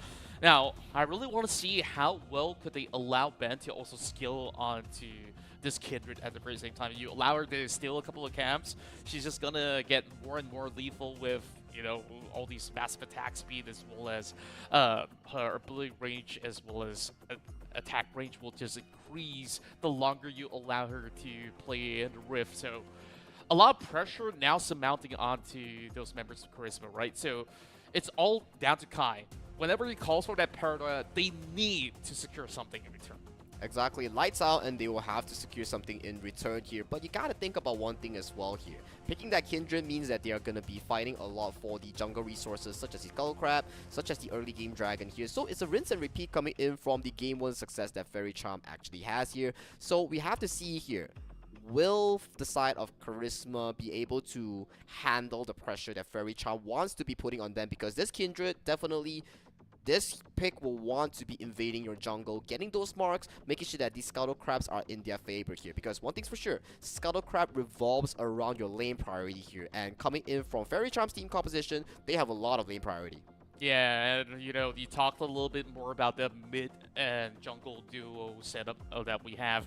What better way to really answer back with those double globals that they could just easily move around the map, pick somebody out. But in response, with the Galio, as well as having Ben to also drop in his ulti in the right timing, it could essentially turn the tides around, which is why Fairy Charm is very willing to really explore not only a very aggressive setup, but also at the very same time, they got plan B. If anything goes a little too wild, they could always have a little bit more backing coming from both Nico as well as Ben. I have to agree, because one thing's for sure, it's a double carry team composition coming in for the side of Fairy Charm here. You have Savasky, you have Ben as the two ADC marksman sort of carry that you are formulating around with the likes of this setup that can be provided by Neko and Pikachu here. On the side of Charisma here, one thing's for sure, it is a similar team composition that they have back into the Game 1 draft here, but right now they have more towards the side lane pressure here, coming in from Kai on the Nocturne and coming in from the Twisted Fate on the hands of Aloluf here. But one thing's for sure, they will have to survive until the level 6 gap. So the early game will be very detrimental if the side of Fairy Charm can really strangle the likes of their jungle of the red side, right? Yeah. Yeah, overall, it definitely will be a very pivotal measure in that sense, because as a Nocturne, you also really want to get that spike up. You gotta hit level 6, get that paranoia, start hunting people out. But pre-6, I guess like, there's still a little bit more of those angles where you could just get some gangs going as well. But of course, maybe once you got more of those items up online, then they would be able to do more. Whether if you're going for that Eclipse build or even Sun Sky, which, you know, pro play, you kind of want a little bit more sustainability for you to really outlast some of all these brawls. Usually in pro play, the Nocturne tends to go the Strike Breaker build into the Hextech armor play, if I'm not mistaken. So we have to see what this Nocturne really wants to formulate around the build with. Is it the more assassin-ish build, or are we looking at a more bruiser-ish build that provides a lot of HP and a lot of like movement speed? So that is for them to answer. But the first thing they have to answer will be the early game that they have to fend off against this Kindred and Galio. Yep. This being the last stand for Charisma, and who knows whether if they will be able to sustain to really put this to a draw, and perhaps we'll get ourselves our first ever full series of the best of 3. While Fairy Charm looking to be very calm and composed, that would you dare say that this is a little bit more experimental in the form of the draft, or do you think that this is just perfectly calculated in the form of, you know, having the Elise as a support, having the Kindred being brought into the jungle? You know, this is by far not the most orthodox kind of draft, but like you said, this has been seen before coming from LPL teams that plays this day in and day out. I think it's definitely workable, because we've seen one thing for sure, they're going for the early game invade here, but the Cocoon does miss as Alolush does really spot them out here. And rinse and repeat, they put down the ward to secure the early game vision. But back to the topic that you mentioned about this Elise pick here, I definitely think it's a very strong support pick here to really cement that early game lead here. And looking at all the early game movement here, once again, Ruda is going so deep into the jungle to plan out a ward to spot out the early game location coming in from Ben. Yeah, just like that, it really forces the Nocturne to really consider a kind of parallel approach, where if you want to extend yourself to try to steal some camps away, it is going to be a little rather uncomfortable, but it doesn't really stir too much of what they're up to. So Kai's just going to start on his wolves before he actually gets to the grid. Well, that was already a flash being blown away from Grudit, so that ain't no good. That ain't no good indeed, especially having the information that the Kindred is not starting on either side of the buffs here, so he gotta be more careful walking into a bush here as a solo support here. But as we mentioned here, early game, the invade goes over to the side of Fairy Charm as the blue has been secured by Ben. Oh, already looking for a level 2 gank, but he's being spotted out just like that, so they will really have to answer back. But Root is flashless, and they quickly chunk them down. Not quite enough to secure themselves the first blood, but they've already popped all the summoners except for the cleanse. And looking at the current wave state right now, they are planning to crash this and planning for a potential dive here. The Elise can reset the aggro here. Cocoon lands, gets 1 kill. Rocket Jump resets, gets another one. 2 kills clean coming in from the side of Fairy Charm as they accelerate this early game. It was just perfect textbook play, especially after setting up that invade. That is just something that is supposed to be expected by Charisma, but they did not really fully pay attention despite having the wards being planted inside of Tribush. And just like that, 2 kills in favor of FRC is just going to be adding more of that pressure towards Kai. I have to agree with you, and right now Kai is going on a slow invade towards the blue buff coming in from the side of FRC here. Buddy, that is not where you want to be because your mid lane is super low and is forced back to the base here. And right now, look at the collapse here coming in from FRC onto this Nocturne. Oh, perfect catch over onto Kai. He will be eventually taken down, but with the flash, he is able to survive for a split second. And just like that, they claim the warfare. FRC has been able to really put them out cold just like that, and the invade continues. The invade continues, and more of these camps are going into the pockets of this Kindred here. We talk about it and look at Aloluf right now, being collapsed by this Elise. There's just not much of a tool for him to really get out of as the Elise continues to chase upon with just a dash. Nicholas won't be able to take down Aloof in that sense. And another change down bottom, rocket jump, and easy does it for Savaski. Savaski wins that 1v1, and look at the jungle invade here. Kai does not have the flash here. Gets another invade by Ben and the Elise here. We talked about this. The early game is so important coming in from Charisma here. But it got wide blown open coming in from the game plan from FRC. Oh, it's a full collapse. Even top lane winning his solo bolo trade up against the Zac. And another deep dive set right in. Druid has got only a little bit left as they managed to land a root over onto Ben, but he's been able to really sidestep back into safety. And at the very least, he will be able to keep his ADC alive, but here comes the gold card coming for Lulu. Managing to punish Ben the Hot Dog finally, but there comes Pikachu trying to get the trade right down. And Aloof does manage to escape. Nekudesu on the approach, and with a flash, Savaski secures it, looking for the double, and just like that, 3 back-to-back kills for FRC. Even bigger of a lead being funneled over to FRC as of this point here. Savaski using that rocket jump reset, kill after kill, hop after hop. Right now, they are looking unstoppable as they hold 5,000 gold lead in their pockets. Yeah, it was a little bit questionable on that exchange in the river because once you're behind, you know that you don't really have the tools to really out-trade. But even despite that, I think like getting the shutdown on Ben, sure, there is a little bit of value in that, but in return, they're getting taken down another 3 times. That is definitely not going to be helping their situation. And Ben comes back for a little bit more. Rocket jumps right in. Savaski holding down the line, but he will be finding one more in the back.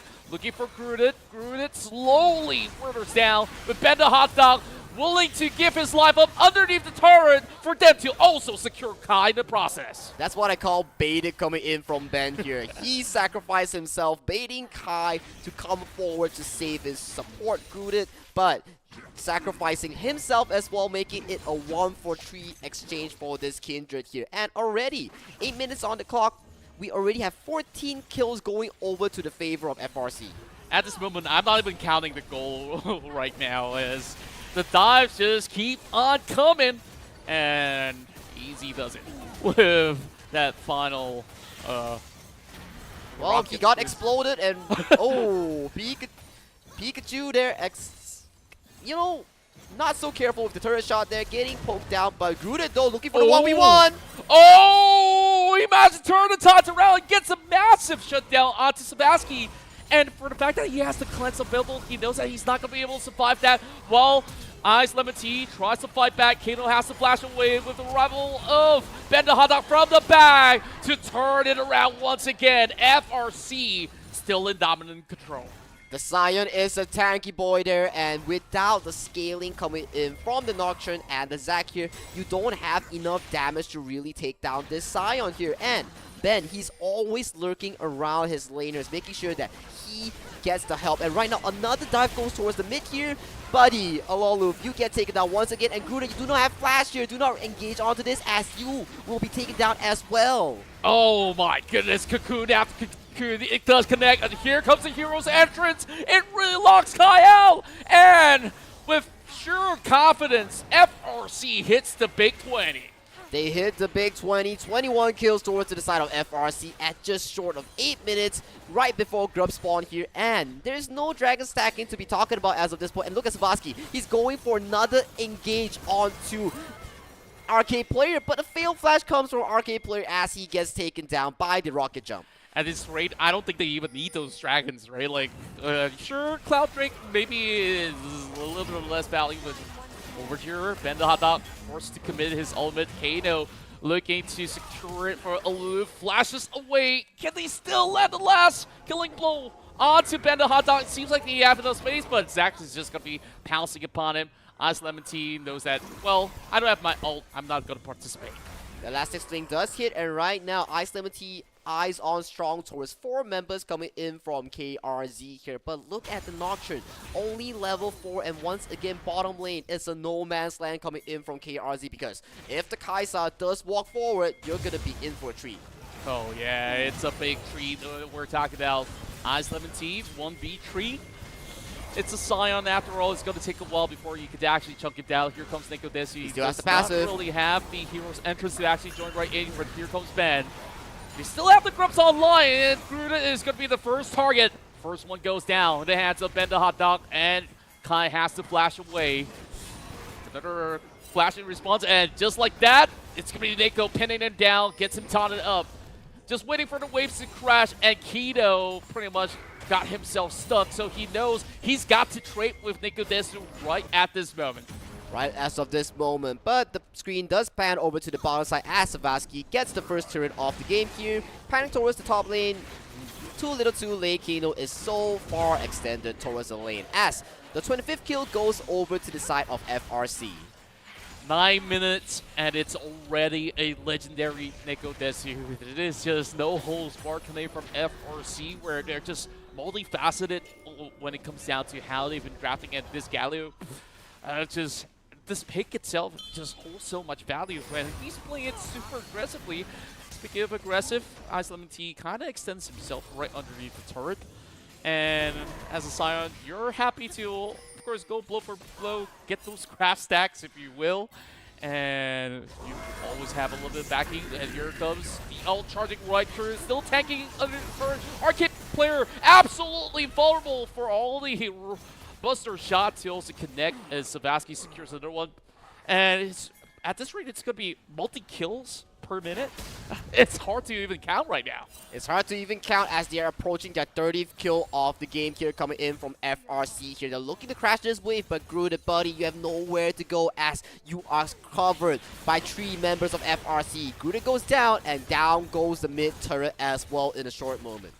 This is about more than 10k goal lead the moment that they actually secure this. Finally, we get to see the Paranoia flashes away. Not quite enough to escape from the wrath of the Nocturne. Ben the Hot Dog next in line for the target. Aloof does not really have, well, does have the ult available, but here comes the response with the hero's entrance. Nico Desu once again secures it, looking for a double. Can they get more? As Kato just responds in kind, takes out Pikachu. When Nico was allowed that space, he will definitely secure that triple kill delivered. But still, it goes so well in favor towards the side of FRC here. blow after blow here. That was a 3v5 coming in from FRC. Sparky was taken down extremely early here, but we talk about the combo coming in from the Galio and Kindred there. It shines so well, and look at Ben the Hot Dog here. He's getting 1v1 by Grudit on this Maokai. He does not have the flash, he does not have the ultimate here. The grass has been rooted down, and he gets taken down as Grudit gets another kill, but he has to trade his life for it. Well, for 686 gold, I think that's actually worth it when you're this far behind, in essence. But they finally secured the Grubs, FRC, and there's still the drag that nobody's actually considering, so we'll have to see whether they're willing to team fight for it. At this rate, Charisma, they take whatever they could get, but they got dove instead by Sparky. Sparky and Pikachu, this deadly duo is getting so much value with their picks here, Tristana and Elise. So much dive, so much refresh here with the rocket jump here. And Pikachu, you gotta give him props, man. He's hitting so many of these cocoons. Yeah, almost every single time that cocoon was popped out, it will connect for that perfect precision. And Ben the Hot Dog does allow to bail out at the very same time. It's going to be Kai on the cusp of it, and Pikachu's going to be able to secure another one. And oh, this is a bad day to be on the shoes of the Kai, so while Sparky comes in. Buster shot connects perfectly, sets up perfectly for the double, but he's already out of mana. Not going to be risking it for the triple. We are looking at a lot of fights happening left, right, top, center in this game 2 here of between FRC and KRZ here. Because one thing's for sure, action is happening a ton across the map here. We have 40 kills, 52 in total for both teams at 13-minute Contra.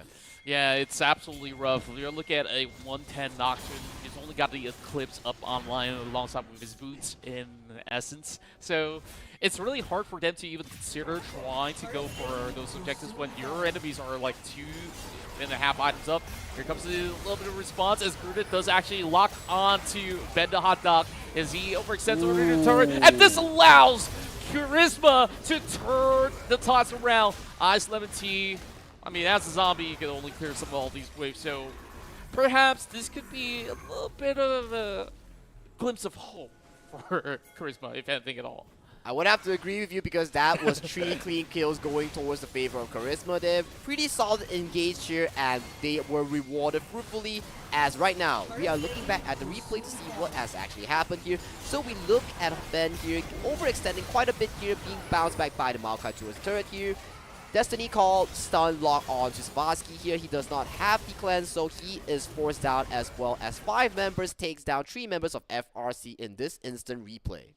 Yeah, and now we go back into the rift for even more dead action, and just like that, Aloof does actually land a punishment onto Ben the Hot Dog. Pikachu right now goes on his killing spree before being denied with that double going over onto Aloof. More gold cards to follow through, but it is just Sparky perfectly in position, and with the hero's entrance right now to connect towards Kino, he's just going to fully commit as he takes out Sparky. It's a full brawl. It almost feels like ARAM at this moment as they're just going for those exchanges. 3 members for 1. FRC takes that any day. Well, Charisma, they are looking for fights after fights after fights after fights here, so they are not backing down this game 2 without a fight here. Kano hops in, forced to give up the passive here. There's no teleport here to really save him on this Boblet mode here. Gets smacked down by the Winds of War here as the fight is not bound to continue, but Kai here gets punished, is forced to use the flash. Yeah, just got out in the nick of time, so that kind of allowed them to at least breathe a little bit, and for the fact of the matter is that Kai, despite getting punished so many times, he's not too far behind. He's only 1 level down. You know, usually at this point of stage, you would opt to think that, oh, it's usually like a 3-level gap. But they are still keeping it very competitive. Charisma, now they have a little bit more of a safety net to play around their hit-hitter turrets at the very least, or if they were to have anything for mid. Pikachu gets a little bit of a glimpse. Well, it's going to be a dive being set right there by the side of Kino, and here comes the grasp, locking onto the Paranoia, sets over the back line, and Ben trying to survive the onslaught. It is going to be a flank that comes out from Ice Lemon Tea to secure a triple for Sparky. Make that quadra. Do we have the Penta? Well, that's not enough as the rest of Charisma has been aced out. 145 exchange here coming in from FRC, and right now they're knocking on to the high ground turrets coming in for the side of Charisma here. The inhibitor will be potentially taken down as well, but death timers are up and available for Charisma as they can look for a further re-engage as Kano goes in. Yeah, looking for a deep one as they match to lock out the for the back. Neko Desu still takes out the Zac.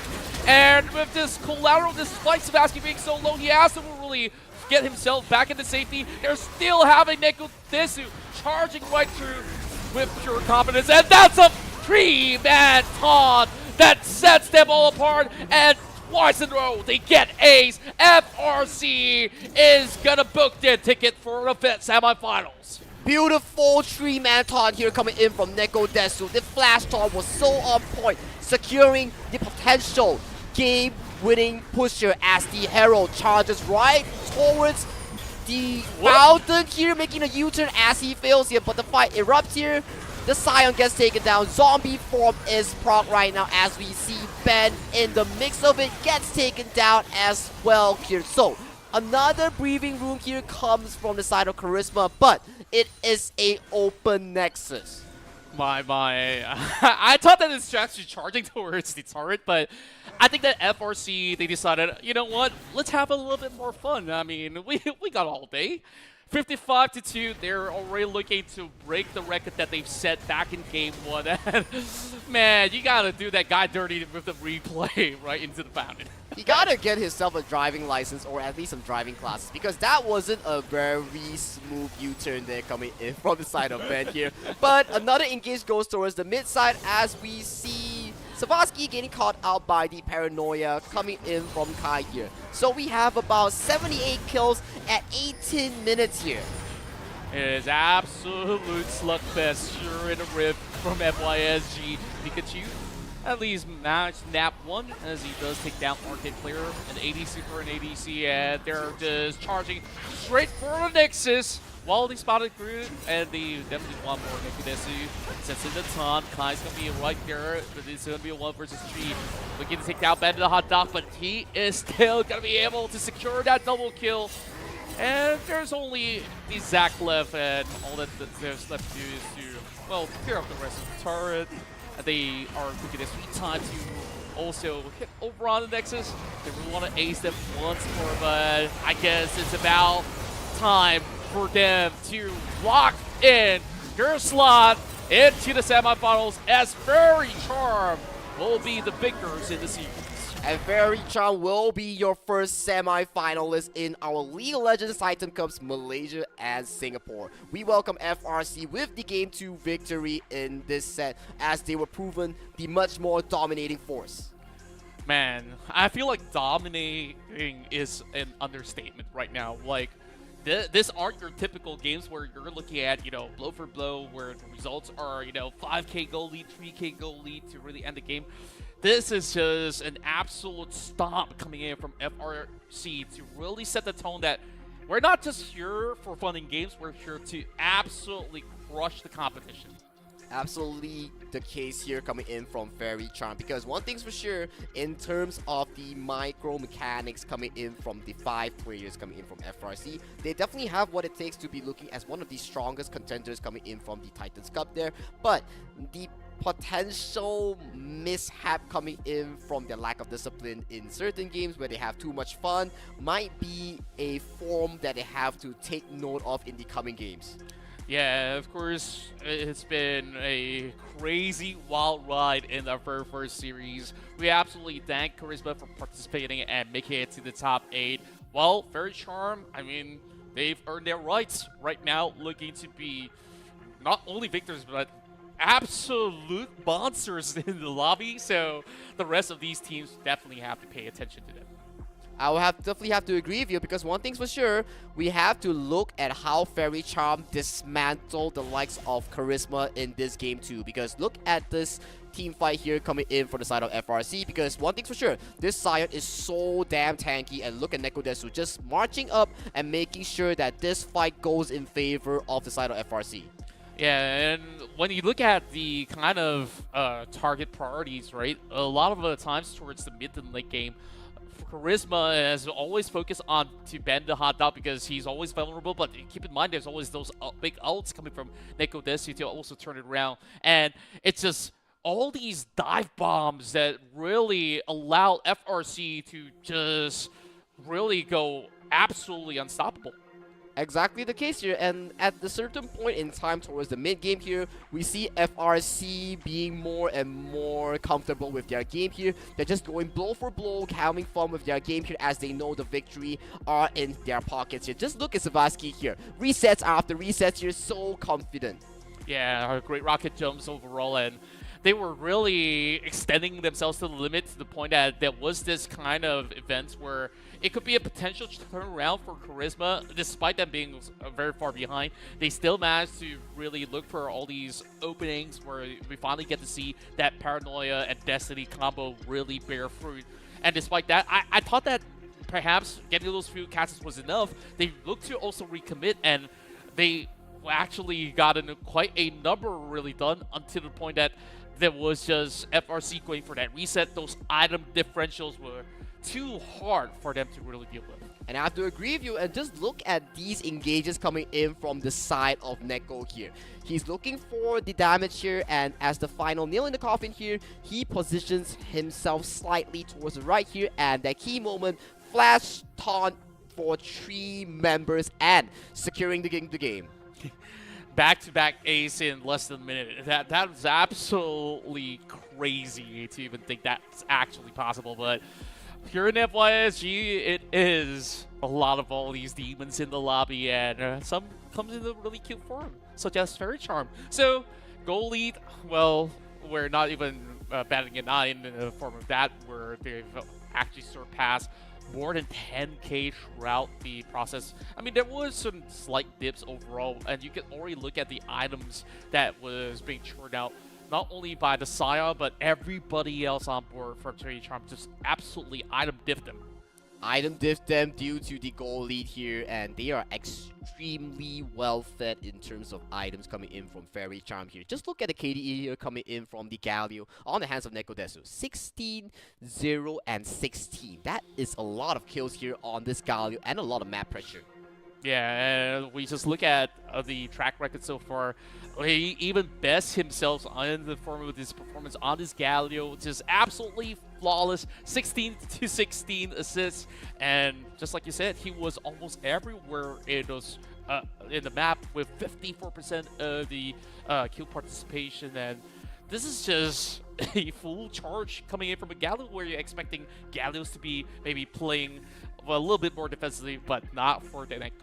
Not for Neko indeed, because he's having a field day due to game 1 on the Silas here, bringing over that momentum towards the game 2 here. I do believe one thing's for sure as well, Pikachu definitely had an amazing game onto the Elise, finding picks after picks after picks, and the early game setup coming in from Pikachu and Ben on the Kindred and the Elise combo was so good in making sure that Sparky had a beautiful early game to win out the most of the games in the early to mid game.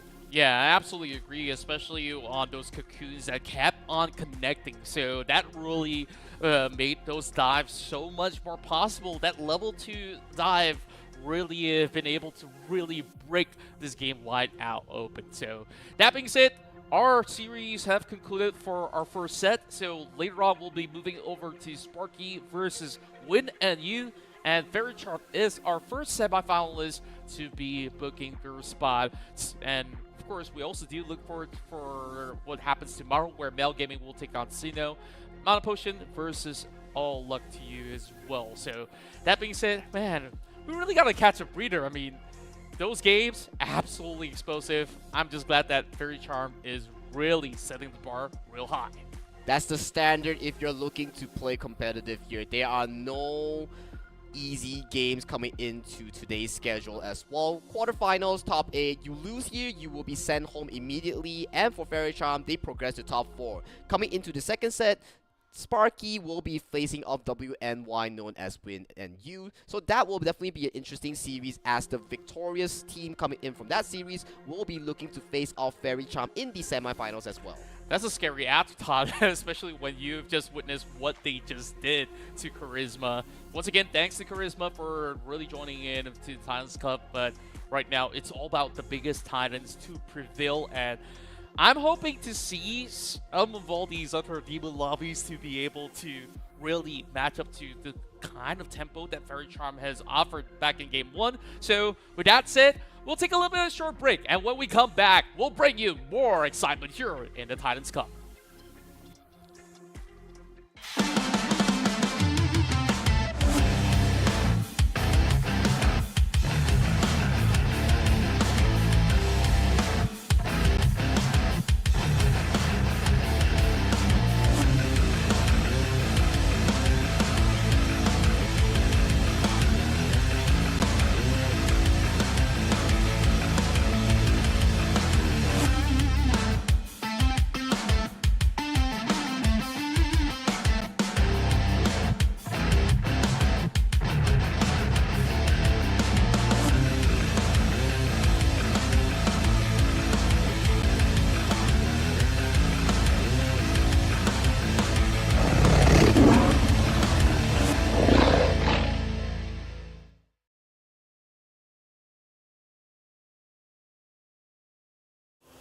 The time has come to prune the tree.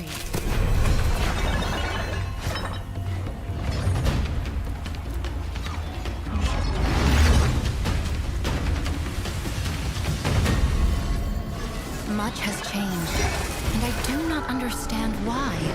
Not truly.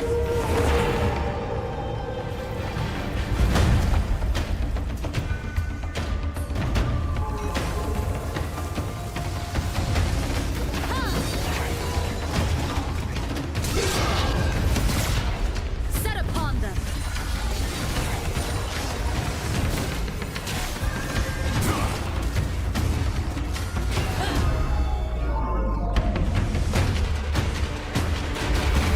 The eye sees, the fist crushes.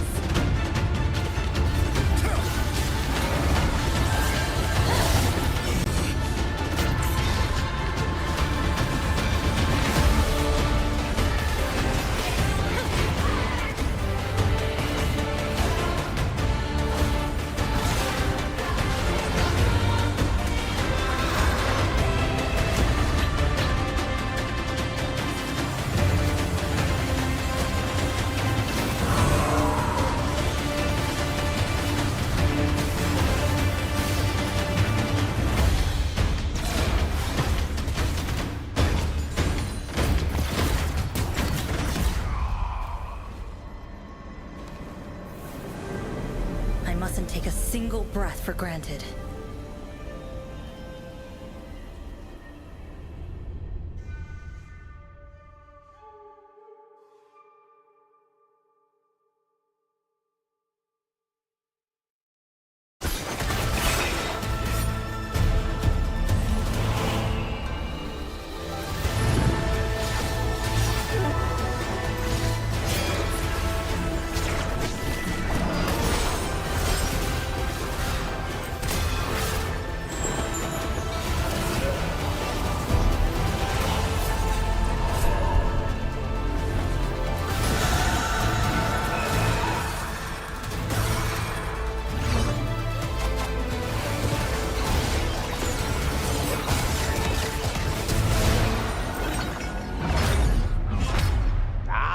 It's okay. Let's go. Goodbye, bro. Let's go!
Yunara's been doing her job for a long time, but centuries of standing guard in the Spirit Realm have only sharpened her resolve and her aim. In-game, Yunara is an ADC for ADCs, with a focus on core marksman skills like spacing and orb blocking. She's all about ramping up power and unleashing it at exactly the right time. So pour yourself some tea and brush up on your ancient Ionian. It's time for the Yunara Champion Spotlight. The time has come to prune the tree. Up first, Yunara's passive, Vow to the First Lands. Her critical strikes deal extra magic damage. And now that's it. That's the entire passive. Yunara's Q is Cultivation of Spirit. She gains stacks of Unleash by attacking enemies. At max stacks, Yunara can activate Q to, you guessed it, Unleash for a few seconds. She gains attack speed, bonus damage on hit, and deals splash damage in a small area with each attack. Unleash stacks decay quickly out of combat, so Yunara wants to stay in the fray to stay at her strongest. Next, W is Arc of Judgment. Yunara sends a swirling prayer beat out, which damages and slows enemies as it travels. It slows down any time it hits a target, then lingers and expands at its terminus, continuing to damage enemies who don't get out of the way. For E, Yunara activates Kanmei's Steps, which grants her a quick burst of move speed to chase down enemies, reposition, or dodge skill shots. Now let's focus on her ultimate, Transcend One's Self. With R, Yunara taps into her full power, entering a transcendent state for several seconds that enhances all of her basic abilities for the duration. Her Q, Cultivation of Spirit, instantly activates and empowers her attacks for as long as she's transcended, which is a long duration upgrade.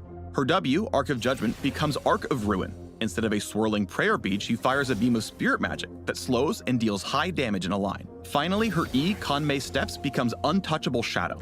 She gains a short dash instead of movement speed, and the ult cast resets the cooldown. She can dive out of danger or right into the fight. When Yunara transcends oneself, her enemies don't have a prayer. Age of Retribution! Like many other AD carries, Yunara wants to play safe until she finds the right moment to get aggressive. She's truly powerful with a fully stacked Q. If Cultivation of Spirit is ready to activate, it might be a good time to fight. An even better time to fight? When her ult is up. Her mobility is pretty limited most of the time, so opponents want to lock her down before she goes all Super Kinku mode. Positioning is key here. All that potential power means nothing if she doesn't live long enough to use it. Yunara is meant for you ADC purists. Her ramping power might feel familiar if you like playing Ashe or even Zeri. Basically anyone who likes decimating enemies with a relentless barrage of autos. Find out what more than 200 years of Spirit Realm experience looks like with Yunara, the Unbroken Faith. Perseverance, patience, providence.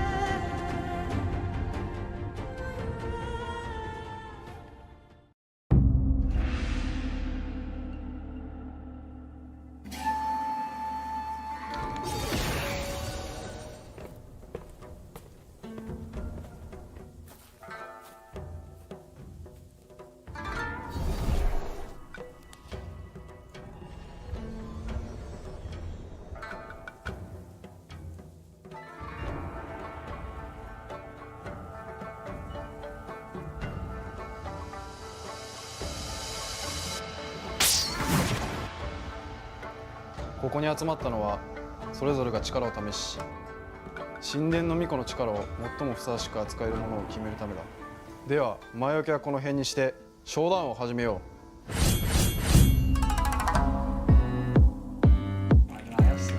不会死吧？看看，反打！对，我操！ユナーラのパッシブがクリティカルダメージを出した時にこう追加ダメージで魔法ダメージを与えるっていうパッシブなんですけど、序盤はやっぱりクリティカルアイテムを詰めないので中盤とか2コア3コアあたりの後半中盤後半あたりに影響力が出てくるかなというふうに思います。ユナーラのメインスキルが9でスタックを8個貯めないと発動できないっていうスキルなので、ちょっと連戦とかはすごく難しい印象を受けました。Theo em thấy ấn tượng đầu tiên của em về con tướng Yunara này thì lối chơi cơ động và 我觉得他的 Q 在对线上应该会占蛮大的优势吧，因为他可以透过扩散来抢兵线。那在下路其实抢线权是下路最重要的工作。W やばいよ。いかれてるダメージしてる。なんかゼリーの強化版みたいな感じ。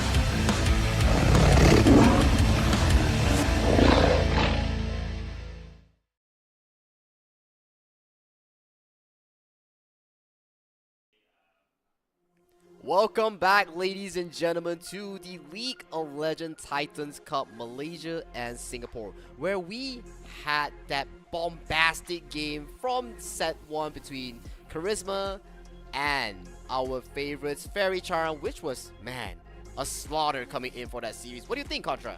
Well, it definitely was an absolute slugfest, and you know that kind of quenched our thirst for all these competitive League of Legends here in the Malaysian and Singaporean circuit overall, where it just gives a little bit more of the identity that, hey, we play just as aggressive as some of these LPL guys from time to time, of course, when the moment fits right into how they really want to play the game. But overall, that is just a glimpse of it, and now we're getting ourselves into our second series of the day, and we're definitely getting perhaps a very different page of playstyles is coming in from these upcoming two teams.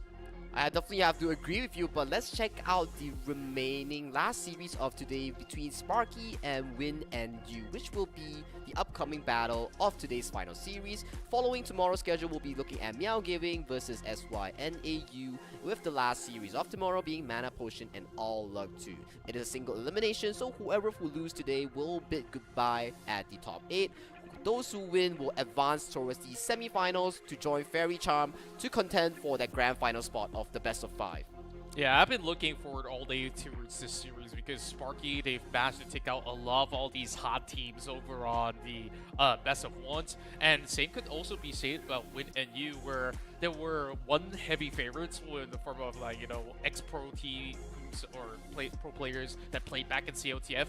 Win and You managed to actually take them down on those games. So now, pit up against each other, I'm looking to a closer, tighter series between both Sparky and Win and You.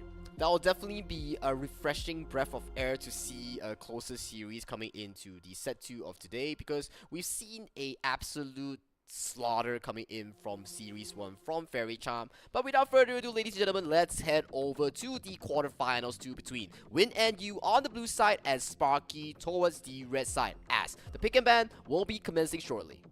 That's right, Win and You will be getting themselves the first ban on the Pantheon, so it does actually deny, you know, that form of flex pick, whether if it's going to be Pantheon jungle or even support, as Pantheon absolutely offers a lot of that early game pressure. And with Varus, that's been so prominent in a lot of all these pro play setting, you kind of want to consider removing that. And what's also interesting to note is Sparky also bans a Yasuo. Perhaps they know something that we don't, that maybe there's a Yasuo main hidden somewhere between Win and You.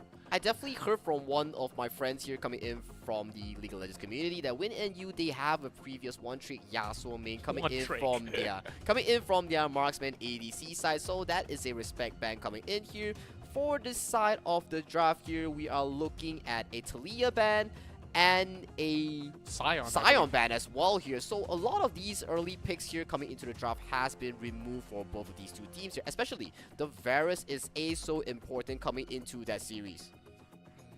And it seems like we're also having a Yunara pick that was being told to us by production that Win and You has managed to at least match that one up. So in response to that, an immediate pickup of the Kai'Sa in response coming in from Sparky. So it gives you a little bit more of that stability. At Wukong, we've seen that prevalently played back in the LCK, back in the MSI as well.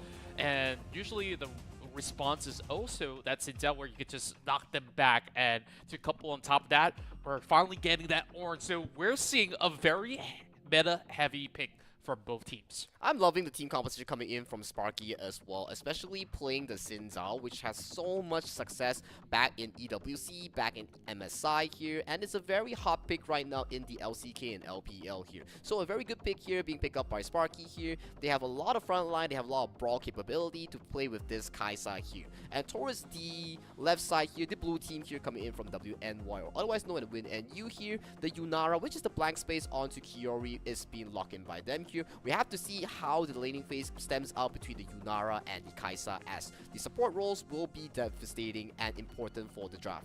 Yeah, true enough. So we will expect perhaps more bans onto the support quickly as it follows. It's going to be a ban onto the Braum and Nautilus. Response, it's a Nautilus as well. Yeah, and Braum and Nautilus being banned out as the core 2 support pairings for both these two ADCs has been locked away from both these two sides here. And furthermore, since on the side of Win and Yu, they have locked in the Aurora here, it can go to the top lane, it can go to the mid lane here. More of these mid laners has been restricted from the side of Sparky's pool, as well as they lock in the rail for the side of Sparky to pair it up with the Kai'Sa into the bottom lane.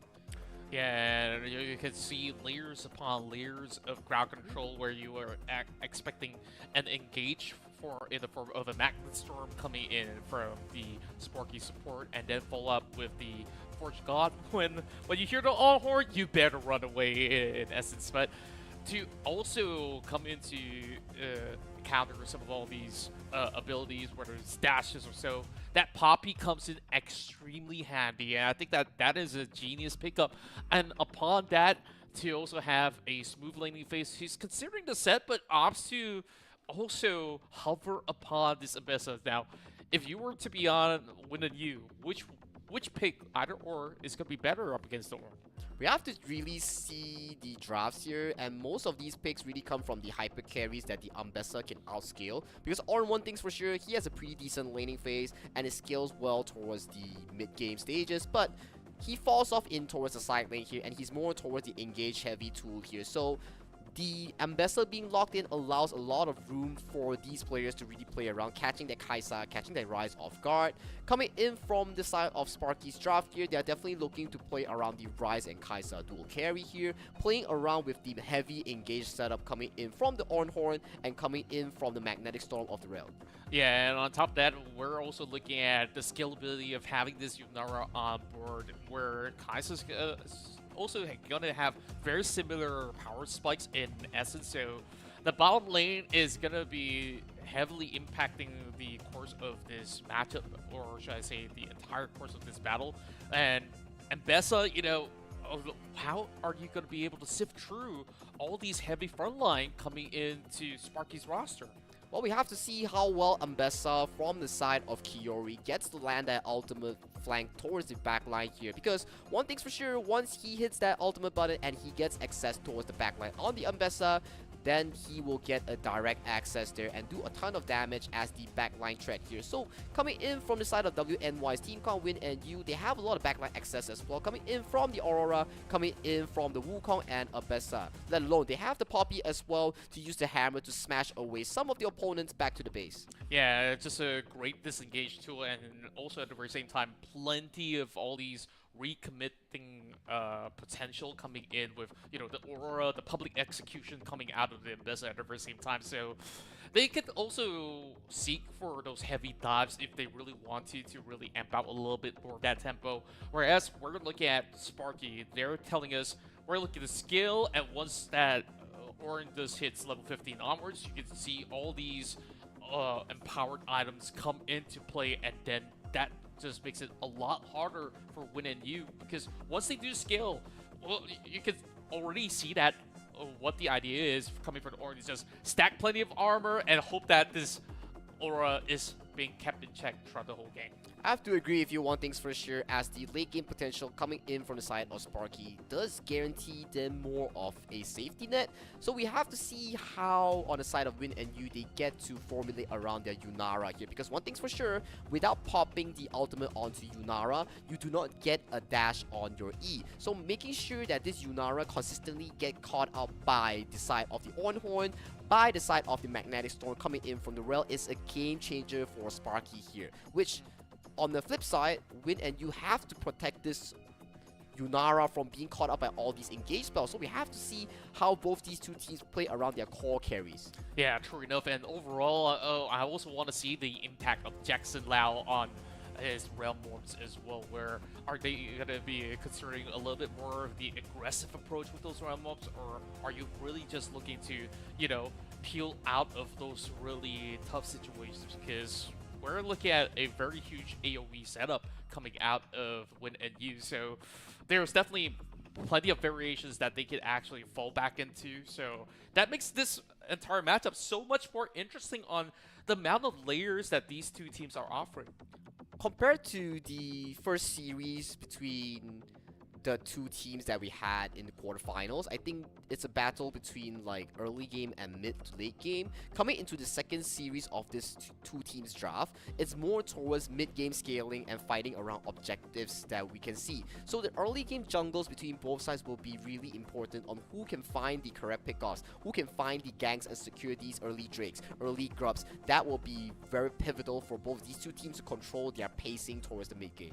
Yeah, true enough, they need to identify which are the strong sides and weak sides to really play around it a little bit more. And then when you consider, you know, and Orn essentially can kind of hold himself just about fine. Maybe the early levels could be a little bit of a struggle, but if you allow him to just get those couple of levels up, he's going to be able to hold up. And are we looking for those big dives up top lane, or are we actually looking at a Kaisa who's also well protected with the rail to really further amplify what this Kaisa could actually bring to the table, especially if she could just quickly get those 2 item power spikes. I have to agree with you. That's exactly spot on, and that's exactly the game plan coming in from the side of the red team here. Over to the blue team here, as we mentioned here. If they are unable to protect the Yunara, they lose out so much of these consistent DPS, because once the Yunara is down, you're gonna be having a tough time to deal with the Orn, to deal with the Xin Zhao, with the ultimate that actually blocks off range damage.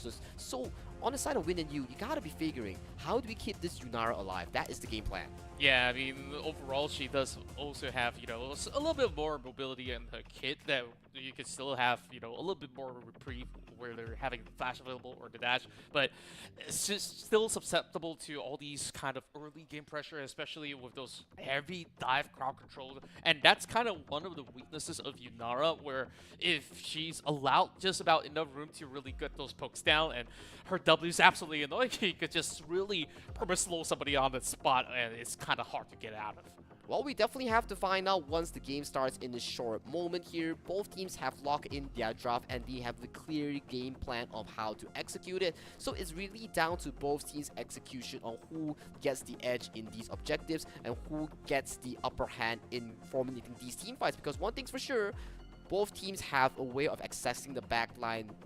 Whether you like it or not, you have the Ambessa coming in with the public execution to target down the backlines here. On the red team, you have all these backline access as well, coming in from the Ornhorn, coming in from the Magnetic Storm of the support that they picked up, right? So all these really formulate a safety environment or a danger zone for both teams' marksmen to play around. Yeah, and it definitely is. So when we go right into the Rift, I'm thinking that really back to what you said earlier, those junglers on both ends of Sparky as well as Win and You, they really have to really set the tone on how this one really plays out. And as much as Xin Zhao is pretty much easy to really move around to set up those big dives, I really do think that, you know, going back into what Win and You also does have is that they can always kind of peel away in those kind of situations. And if you have a Poppy roaming around the map at the very same time to also further amplify that, it's just going to be a scary afterthought. It will be a scary afterthought as well. Hence, the grubs will be an interesting focal point for both of these two teams because it accelerates so much plating growth for your marksman or ADC. And one thing's for sure, coming in from the side of the Rise here from Sparky, it's also a very good safety net towards the late game here, because if you look at it, if this Rise scales towards level 16 with the ultimate here, further buffing the Q damage, it allows it to be the side lane dominant force that WNY has no answer to. Because one thing's for sure, if this Rise and Kaisa scales towards the late game here, it might out damage and out DPS Yunara. Oh, that's a solid fact. I mean, when we take a look at how Rise actually sets up his kids, where he's also going to be very beefy at the very same time, so it's definitely a slow cooker in that sense, if you really allow those members of Sparky to really scale upon those late game. And then, not to mention, once again, the forge items will come in, so it will definitely be the rest of Win and You on the timer, especially Ambessa, if you're going to be stacked with, you know, an empowered Torg Mill, rated Torg Mill in that sense. What are you going to do about it? Yeah, what are you going to do about it? But ladies and gentlemen, we will be experiencing a small technical pause right before we hop into the Rift. But do bear with us, as right now we are trying to figure it out. But let's talk a bit more about the game state right now, because we haven't been seeing the Atakan being picked up right now. The Ionian Atakan is something else, I would be telling you, because once you hit that Atakan, it really buffs up your team, gives you so much adaptive force, and gives you so much damage on a kill here. So it's a very strong snowballing tool for you to be picking up on. Yeah, that's something that I didn't really take notice, because last game we saw so many brawls that you would expect that Atakan to just be popped up for taking for FRC, and you know, if they even have it, it just will be a breeze, because you know, the Turnabout Atakan just offers so much power to those that actually wields it in essence, where every single kill you get, you actually slow the nearby enemies and also have some slight bursts on top of them. It just makes the work so much easier. It makes the work so much easier. You just collect all the petals across the map, all the red roses, and further on it just becomes the blossom petals, if I'm not mistaken, and you start racking up so much adaptive force along the way, making your team supposedly strong to an even stronger team as you snowball forward. So one thing's for sure, whoever can secure that objective will provide so much room for the core carriers to deal damage into the mid to late game stages of the game. So we have to figure this 20-minute objective, how both these teams can play around. But of course, when we talk about early game, it's always looking at the junglers and the supports, because with their map control, it will secure a lot of space for these two teams to actually play around. Whoever gets the better setup on the grubs, whoever gets the better lane swap for the grubs, and the Drake here will definitely be pivotal coming into this mid game. Yeah, I absolutely agree with that, and I also want to draw a little bit more attention onto the top lane matchup once again. Like we talked a lot about the Ornn.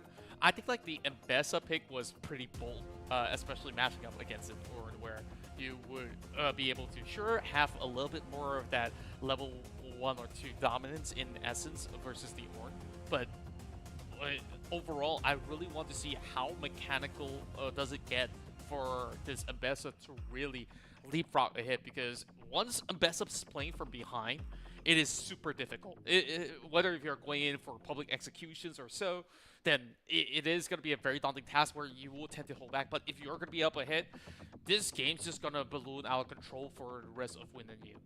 That's a good point. That's why we have to see how Kirori on this Mbessa executes the early towards the mid game, right? If he gets a very smooth early game, he gets to propel himself towards the mid game where that is his power spike. This bruiser-ish assassin gets so much room to play around and is dominant around the side lane. And moving towards the late game here is where Yunara shines. And you have to compare the Yunara into the double carry composition that Sparky has draft, which is the Rise, which is the Kai'Sa here. So it's a battle between tempo here. Whoever gets the tempo, whoever gets the power spike that they're comfortable with, will really dictate the game, especially towards Atakan and especially towards Baron. Well, you were playing a lot of ADC in the past as well, like in terms of the Kai'Sa builds as well. Like I think like this current patch also is pretty much in favor of that Kai'Sa, especially BOTRK being buffed with. So, I mean, some people even consider Kraken Slayer and Ginsu's and stuff like that. So, what do you think is the ideal setup for this Kai'Sa? Look at the current field that the rest of Win and You is currently holding. I think definitely if you are talking about Kai'Sa builds, we are definitely looking at the build where it's more on hit. Krakens into Gunsus, those are staple items on the Kai'Sa build. Then you go 3rd, 4th, 5th, you can either go hybrid or you can either go back to the physical damage build that you're looking around. So that is definitely a direction that you can be playing on this Kai'Sa pick that has been drafted by Sparky here. It's definitely covering what they are missing out in terms of the draft. And finally, we're diving into our second series of the evening. It's Win and You versus Sparky here in a best of 3. And, seeing all these fresh new faces absolutely brings me a whole lot of joy. We've got a lot of all these great talents to discover, and we're seeing a little bit over that cheeky movement as the Poppy pins him to the wall. Jackson Lau in a little bit of trouble, but hey, the minutes have not spawned up just yet, so they can still recall. But still, that is a very big deal coming in towards the mid lane here, losing out all your HP right before the minions clash, allowing Biu on this Aurora to get the lead. It's not what you want onto Jackson Lau on his Rise here. So he's forced to recall, and he is forced to expend that teleport already coming into 1 minute of the game. Yeah, that's gonna put a little bit of a dent, especially if he's hoping for that level 2 power spike. And already, if you ever face off against any good Auroras, they're usually very suppressive. Like just a spell or so, you can just proc that electrocute so easily. And speaking of which, Kiwi's been super proactive with those knocks over the wall, but it does not really do too much to AMG. I think we talk about so much of the winning conditions, so much of these like tempo that both teams want, but we have to put focus onto Kiwi and AMG on both of these support picks, right? The Poppy and the timing of the Renata, the Rel engage will be extremely important. Whoever gets the pick off first or can Kiwi block the engage first will be pivotal for whoever to protect or to engage on the back line. Yeah, it's really about all these microseconds for them to really decide whether if they hold back those spells to really counter that or so. So that's what makes the bot lane matchup so interesting. But Win and Yu already having Win himself, actually shelving that wave, getting all those pretty tight spot. With that dive being sent right over a bit late, it's going to be a fast committed for first blood, and that goes over to Sparky. Ooh, Sparky comes out huge with the mid-jungle dive onto Biu here. Shinzo with the Sins out, gets the Q3 knockup, secures the follow-up damage coming in from Jackson Lau's Rise here. That early game deficit off the teleport does pay off coming in from Jackson Lau. Yeah, and also managing to burn the flash at the very same time. So both mid laners are currently out of some of their spells, and that gets a good reset for Jackson to actually come back with, you know, more mana items to really empower it of the hit. Meanwhile, looks like Kyuri's really taking a little bit of beating here from the Ornn. The Ornn laning phase early game definitely is pretty strong coming in from weak side Wally here on this Ornn pick here. So laning phase does go in favor for the top lane towards this Ornn pick here. But we gotta see how well does Kiori pilot this Ambessa, as I'm really excited to see what he has in store for the mid game. Yeah, and also we'll keep our eyes peeled out on what could potentially happen over on the bottom lane, as we have pretty much deep vision and control coming in from Win and Yu. Has no camps to clear up, and weak side Wally's losing a lot of mana, but is already putting a dent onto Kiori, and he's looking at an opportunity to really trade right back, since this Ornn really have to conserve all these mana, and now that wave does favor onto Kiori to really freeze it under the tower. That might be the case here, and we look towards the bottom side as both marksmen have popped their potions here. A 2v2 trade cheekily, but both of their summoners barrier are still up as of this point now. You talk about the top side matchup right now, they're both level 4 towards the bottom side, and they're looking to push out this wave and look for a potential recall. Yeah, this is just great tempo being established by Win as well as Kiwi. All thanks to all these approaches where they've been able to really push it all the way back. Meanwhile, Kiori on the prowl and already bringing down this Ornn to 40%. So that's good going, where he's still having this wave set nicely on the top side. Yep, the wave will have to bounce back, and weak side Wally will have to take the weak side and wait for the wave to crash in. That is the turn that we talk about. You take turns, you take the wave state, and you take the trade that is in favor. But looking at the items real quick, Wally does have a lot of the biscuits and the potions up. So in terms of the resources, he's still up in terms of XP here, but the engage goes in. Perfect. All the execution already established, and weak side Wally is just taking a chunk out of it, and understandably so, because Kyuri does not want him to actually go for the freeze, and hence why they actually make that call. While he's doing that, the rest of the teammates are on to the first objective, and that's going to be an Infernal Drake up for grabs. AMG spotted out, getting shoved all the way back. They will have to give this away to Win and Yu. Win and Yu secures the first Drake of the game, being an Infernal Drake right now. So they are up on the board in terms of the Drake score, but the gold lead still is in favor of Sparky right now. But look at top side though, Kiori gets hit by the Ornforge and is so low here. Will there be a follow-up here? Yeah, he's got to see if he could actually dash out and keep himself alive. There is still flash available, but he's just going to try to keep it as long as he can. The blast cone keeps him safe, and here comes Shinzo. Can he actually create that space? He has already burned that flash, but that flash is coming back up in about 10 seconds from now, so he's just going to be able to at least deny some of all this vision right in the jungle and call it a day. calling it a day as Kiori gets out unscratched without burning the flash, without burning any sort of summoners, as he gets to walk back towards the lane, as we see a potential lane swap coming in from both two teams here, as they're looking to target towards his grubs that will be spawning in a minute's time. Yeah, you can see that Sparky has a great understanding, as well as they had channel out the recall coming in from the orange weak side, while he will once again has have a long walk back into the lane. Meanwhile, a lot of back and forth over mid lane as 404 teammates is just trying to take the brunt of it while allowing the mid laner BB to recall. So great establishment as they've been able to really read the room right for Sparky.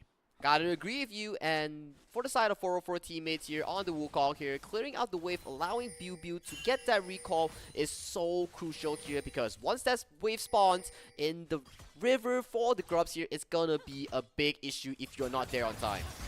Oh yeah, and it's just a matter of moments before we will actually see ourselves those big collapse over on the grub spawn.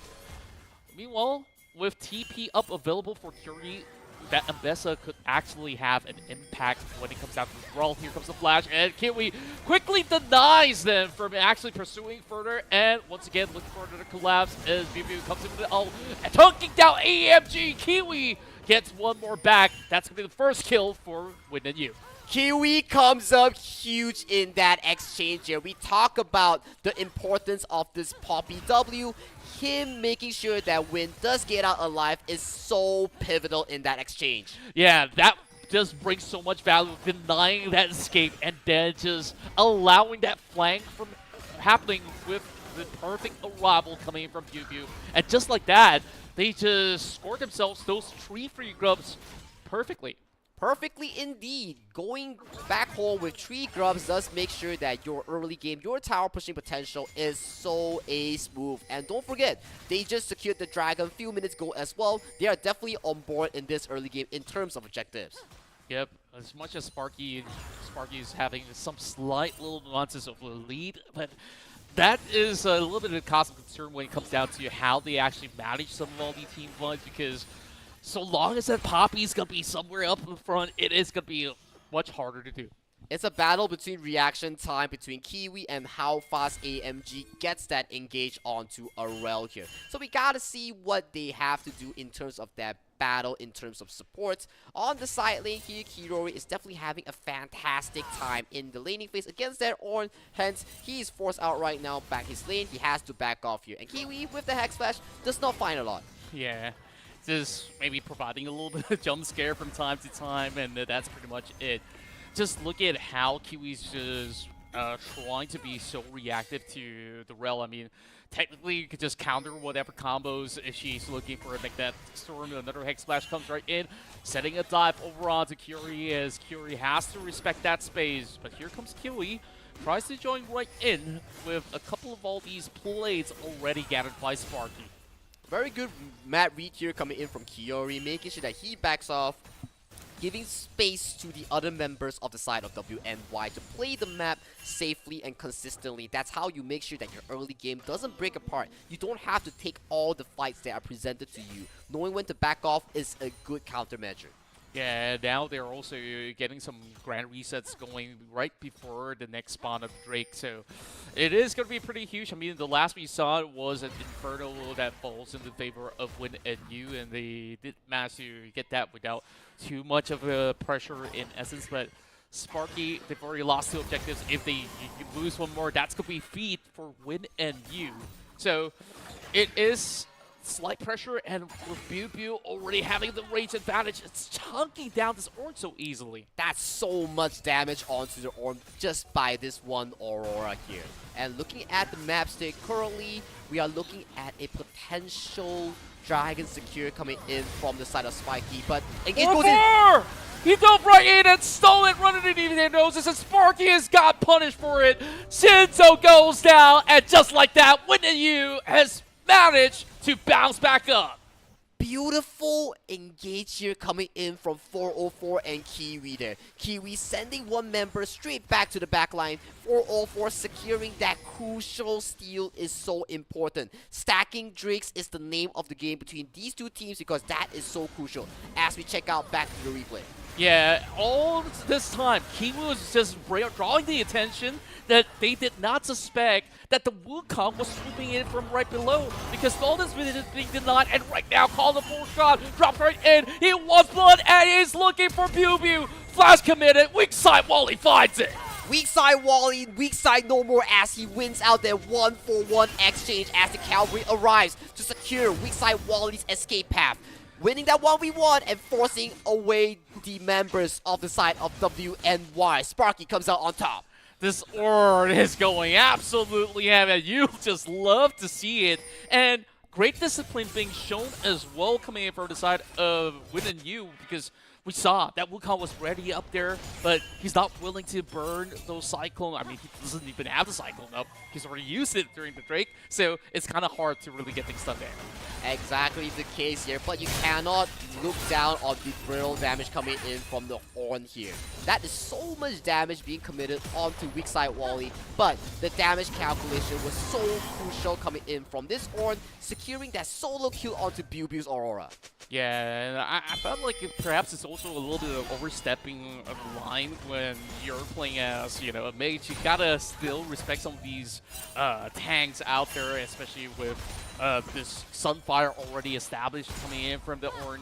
So, should we rename him to Strong Side Wally right now? Because he's absolutely holding his own just fine. I have to agree with you, but he still has yet to receive any form of formal assistance coming in from the team here, but he's definitely putting up a very good show here. With two Drakes over to the side of WNY right now, they sort of dictate the early to mid-game pace, whether they want to fight or to give up Drakes here, securing more time for the Yunara to farm. Oh yeah, I mean, we're already seeing the Kraken Slayer up online for both Marksman and Furs.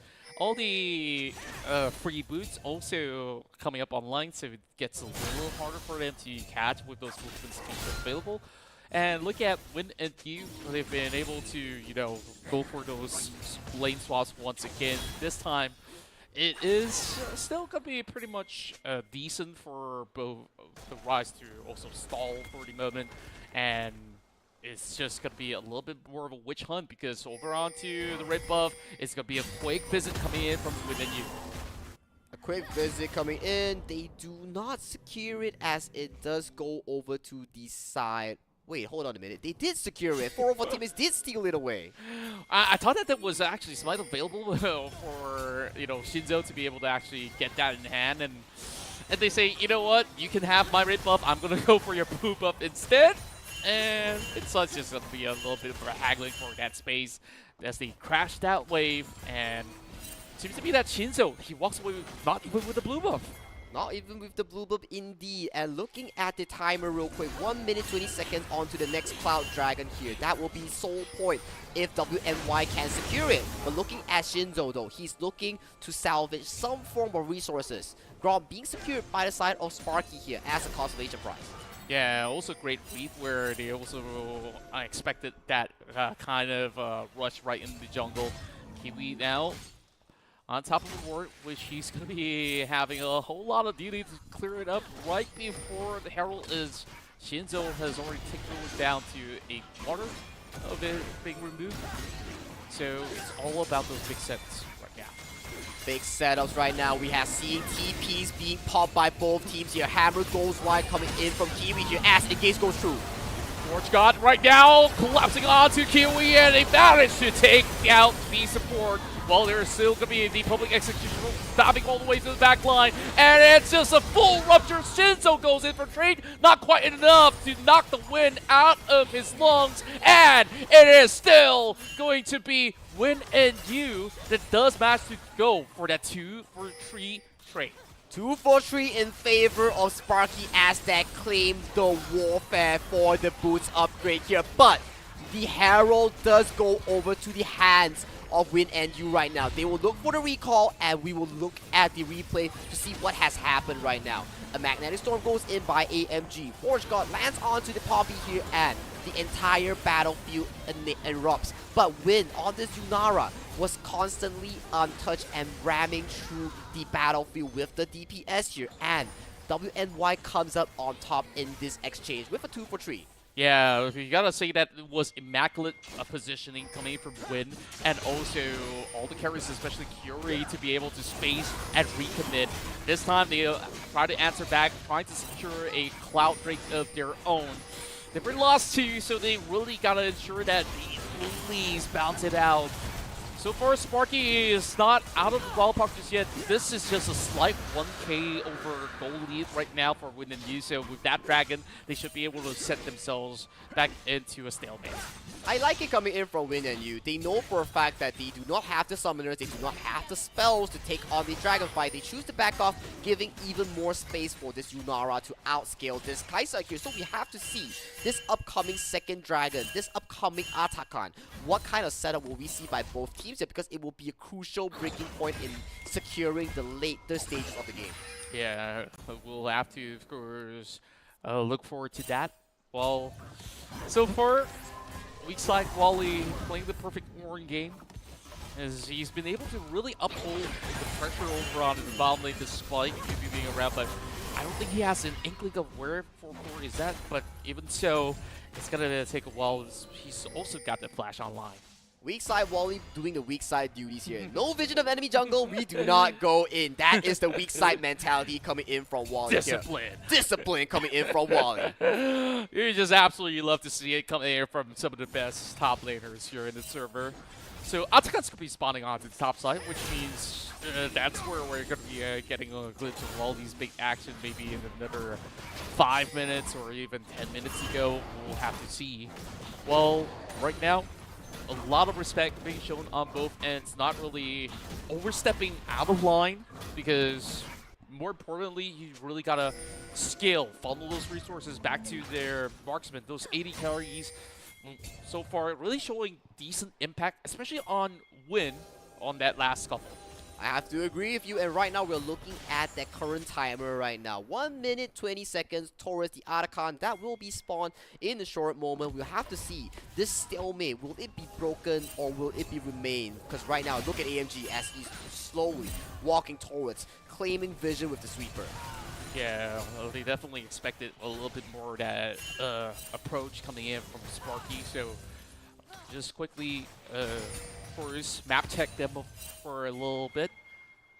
Win and Yu coming up with only a slight 1,000 of a hit for vets, maybe you can triple performance. Here comes the ult committed onto weak side Wally, but that does not deter him from securing the first turret right down bottom, and he's still not gonna be able to get out with the arrival of 4-4 committing that cyclone as he allows Pew Pew to secure it. But that's 2 key ultimates being burned out from the side right now. And look at the engager coming to the top side. Public execution just to create that space to walk away. Flashes out to safety, but not quite safe because the Kai'Sa has marked him. And he will be able to knock the wind out of Kyori. Oh, that's a lot of cooldowns burned by both teams here to really punish the side laners, the top lanes over their overextension right now. Looking towards the bot side here. Thanks to the Herald that they secured in the previous fights, they are running this turret down. But top side, Atakan has been started by Sparky. Yeah, you gotta say that those exchanges are pretty much favorable in that sense, because they saw that Sparky, they did not manage to get the turret, but it's a full charge coming for his way. Kiwi was not allowed to even connect it upon those members of Sparky, and they will secure themselves an Arctica. But here comes Pew Pew. He's gonna look for a commitment, but could not steal it away. Atakan being secured by Sparky as they win the 20-minute objective exchange here. It gives them a lot of room, a lot of EXP, a lot of adaptive force back to Jackson Lau, because he's slowly but surely hitting that 16-minute mark. That's when the spell 1, Q, hits like a truck. Oh yeah, it definitely would, and just having a little bit more of that power in those team fights will be a whole lot, especially when we saw those big AoE setups that Sparky does have. And they just really gotta navigate that way through, because ideally you gotta have one to initiate and one to flank. Or flanking, maybe not too easy of a task. You kind of want that Xin Zhao to do it. And at the very same time, AMG. So far, everywhere he turns, he gets spotted out by Ward. So I guess that way of navigating a team fight has been a little bit harder as compared to Win and You that can just play reactively. I have to agree with you. So far, we have yet to see a very big team fight happening for both these two teams here. Aside from the hero fight that we just saw earlier, more of these are just pickoffs, objective takes by both teams here. And right now, Dragon, 15 seconds on the clock here. If WNY does get to secure this, they will be at soul point right now. Will they take the initiative in getting this river control? Yep. 4-4 now, being spotted out, and Shinzo wastes no time, dashes right upon the Wukong, but they know that that's not exactly the priority of the target. With the waves crashing up mid, they have to manage this first and foremost. Both of these sides not really rushing for the break, but definitely the onus is on Sparky to find something done. And Sparky currently, they're at such a comfortable position right now. You are starting to get the Orn items. You're slowly but surely allowing Jackson Lau on this Rise to scale towards the mid game that you desperately need on this Rise right now. One more level will be level 16 here, and WNY, they know for a fact that they cannot be taking this fight. Yeah, they're being so respectful. They just absolutely allow those members of Sparky to be able to secure it. I mean, it's fair for both sides coming in with a dragon each, and this being Cloud, so who do you think it actually favors more with those bonuses of movement speed on the later run? I will definitely have to give it towards Sparky because once they pop that ultimate, once they pop that Cloud Soul, the Yunara will have so little space to be playing around here. But we're slowly approaching the level 16 mark coming in from Jackson Lau, where this Rise will be such a monster coming into the later stages of the game. Because once he hits that level 16, he unlocks that third level on the Realm Warp. He will be hitting so hard with the Spell 1. Yeah, and on the flip side as well, if Win and You actually gets it, that this Ambessa is going to be able to really go in and out of fights so efficiently as well. So it is definitely a very dangerous combo that they have whenever they do secure it at the same time. But like you said, Sparky, I mean, they absolutely have such a great understanding in the form of macro, in the form of micro. They've been really performing up to my expectations. I have to agree with you, and right now, looking at the map state right now, the next objective will be the Baron Nashor that will be spawning in less than 1 minute 10 seconds on the map here. That will be a crucial objective that both teams will want to be taking if they want to cement themselves more map control towards the mid to late game stages of the game. Yeah, a little bit more of the brawl over onto the mid just for a little bit more of that establishment, while Curious looking for that split, crashing this wave upon the Rise. So Jackson Lau's got to quickly manage that one. So I don't think that either side will be rushing for that Baron just yet, unless if they could actually get either one of the side lanes to really push very deep and then really set that trap up perfectly. So that being said, it's still pretty much quickly neutralized, and that's kind of the power of Sparky's comp. They just have great wave clear in general. I would have to say that this game is looking like a stalemate right now, even though WNY has a 2k goal lead, about 1.5, but the game is actually a 50-50 right now. Both teams will have to rely on a good engage coming in from, per se, the Wukong, the Poppy getting a very good hammer, setting in 2 to 3 members back to the base, securing a very good team fight, or Sparky looking for these big backline engages and the killer instinct coming in from the Kaisa here, because one thing's for sure, both these two teams, they will want to secure that mid-game big team fight into their pockets. True enough. I kind of want to see one of these guys go limit testing for a little bit, push and prod, and try to maybe burn some spells, just to maybe look for a little bit more of those opportunities, but they are just really playing by the books, and right now, it's going to be a manhunt onto Chot. And there's not much you can do with 4 members marching right into the front towers of Sparky, so they will just have to let that one go. Mid tower goes into the pockets of WNY, so they consider that as a W, as well as the Rise coming in from Jackson Lau is forced to expand the teleport to teleport back to the safety. And look at the current map state as Kiwi gets engaged on by Shinzo on this Xin Zhao, but it's still 2 teams battling out for the control towards the river of this Baron Nashor. Almost feels LCK-like for the moment. And this is where Sparky, they now have really established the cornhole over on the top side of the river, and trying to maybe bait out Win and Yu to see if they're actually securing Baron then. This is where they got the out of line cycle already being popped, and it's going to be Poppy knocking out one member away, and the Forge God does connect onto multiple members, and a deep dive from Chon into 4 members as he's been able to shut down that Yunara when as well as Kiwi goes down. It's a triple for Chon. 4 kills, but make it 3 going over to the side of Chon on this Kai'Sa. He found that killer instinct and he single-handedly assassinated Win on this Yunara. The call of the Forge God combo into the Kai'Sa dive is so strong, and Jackson Lau, the Seraph's Embrace makes him so tanky on this rise.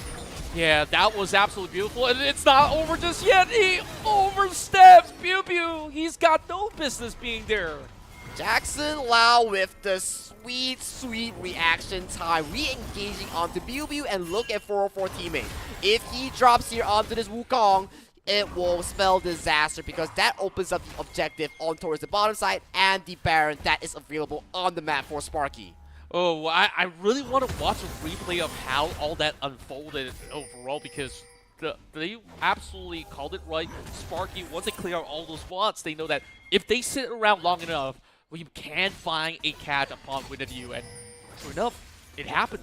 And it happened, and this goes back to our conversation back towards the pregame draft. We talk about this. If the Yunara gets dove by the Ornn, gets dove by the Magnetic Storm coming in from the rail, your Kai'Sa gets so much room to dive deep into the backline here. And even if the Kai'Sa is too low here, Jackson Lau on this rise, he is already late game material right now, and this rise is hitting so hard. He definitely is just absolutely melting down whoever comes absolutely close. While we were talking about all that, it's been 3 drakes already as Shinzo has been able to solo that Cloud Drake. So they are on the verge of securing themselves soul points. So you've mentioned how well Rise performed, especially on the face rush as well. He's just going to be able to zoom, chase down anyone he wants. Chase down anyone he wants. If they secured that Cloud Soul, even the Kai'Sa with the Killer Instinct gets to reposition so well with that extra mobility here. So definitely, even though it's not a very strong combat Soul, it still provides a lot of room in terms of mobility, in terms of like repositioning, rotations here. So it's still a good Soul that Sparky gets to retrieve in the next 4 to 5 minutes. The calm before the storm as they battle to actually spot out 404. Cassie is going to just back away. And once again, Sparky really putting them a little bit more onto those pressure points where every single moment that if they do not bat an eye, there's always going to be that call for the Baron up for the taking. So we want to see how does 404 respond to this. 404 is maybe one of the key members alongside with Kiwi to find the big backline engages, making sure it's a numbers advantage for WNY here. Hence, the Poppy ultimate will be so crucial coming in from Kiwi. If he can make it a 5v3, a 5v4, it will be so good coming in from WNY's position because right now, scaling goes over to Sparky because they have reached the end game point that they are so strong and they're all online. Yeah, and we're going to hit to a point where it's going to be a tough measure to even try to have any form of spells to really catch onto this Kai'Sa. So far, Chon has been super elusive in all these battles, and keep in mind, this Kai'Sa right now sitting at 502.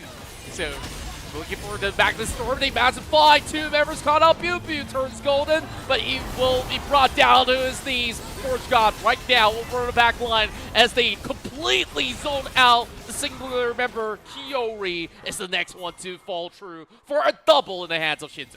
3 kills go over to the side of Sparky here as they find the perfect engage onto the members of WNY. Biu caught by the Magnetic Storm alongside with 404 here.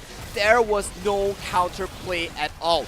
Win was also zoned by Jackson's Lau Realm Warp, making sure that this Yunara had zero room for damage. Wow, it was just impeccable. I mean, Sparky, the way they've been able to really handle and understand all these kind of pressure points, and Win and Yu, they always try to formulate a response, but they were just being baited into what the members of Sparky wanted.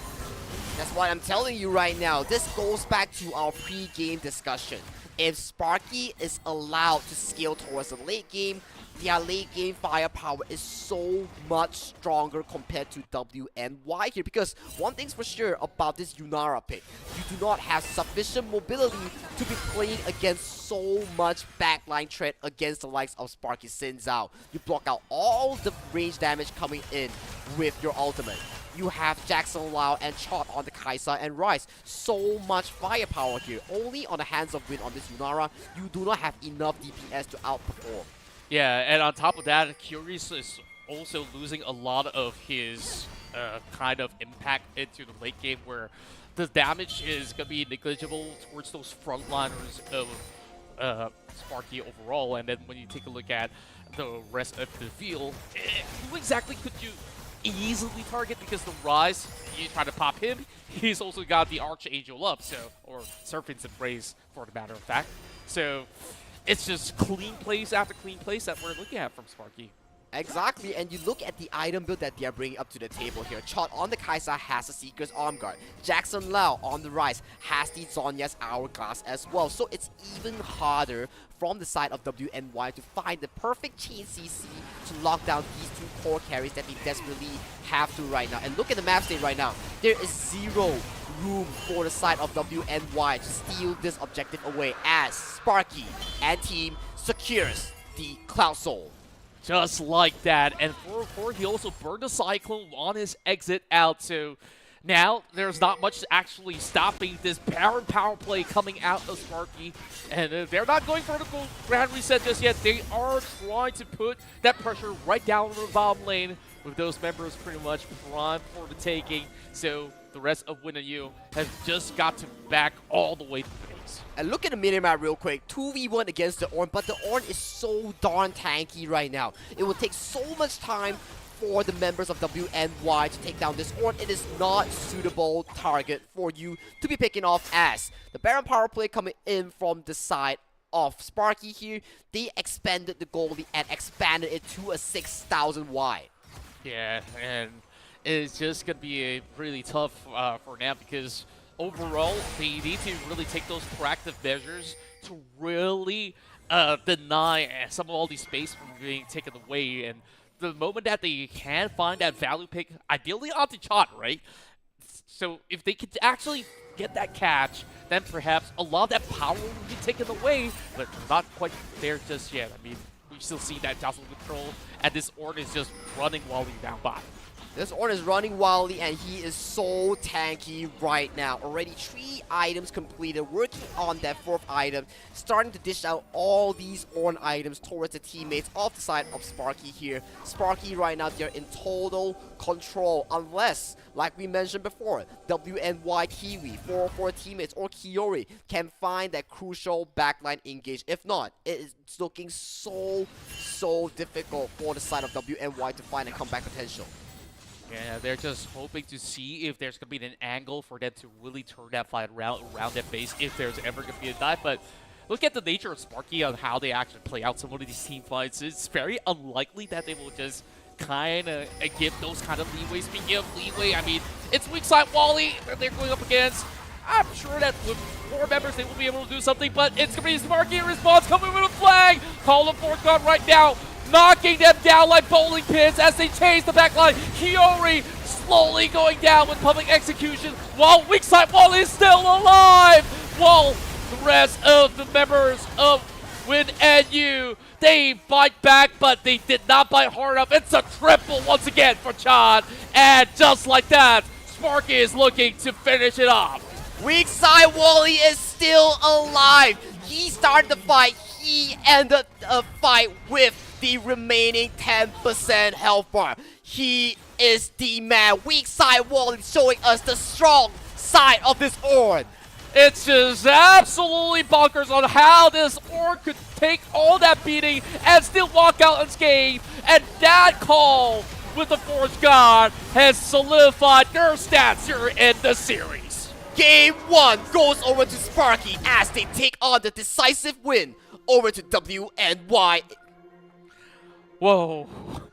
Sagi, this is what we're talking about. A super close game that unfolded to become Sparky's convincing team fight prowess, and that call on taking that on was super risky because you need to burst that on very quickly, but they could not do so, and that led to all of that chaos unfolding for Win and You.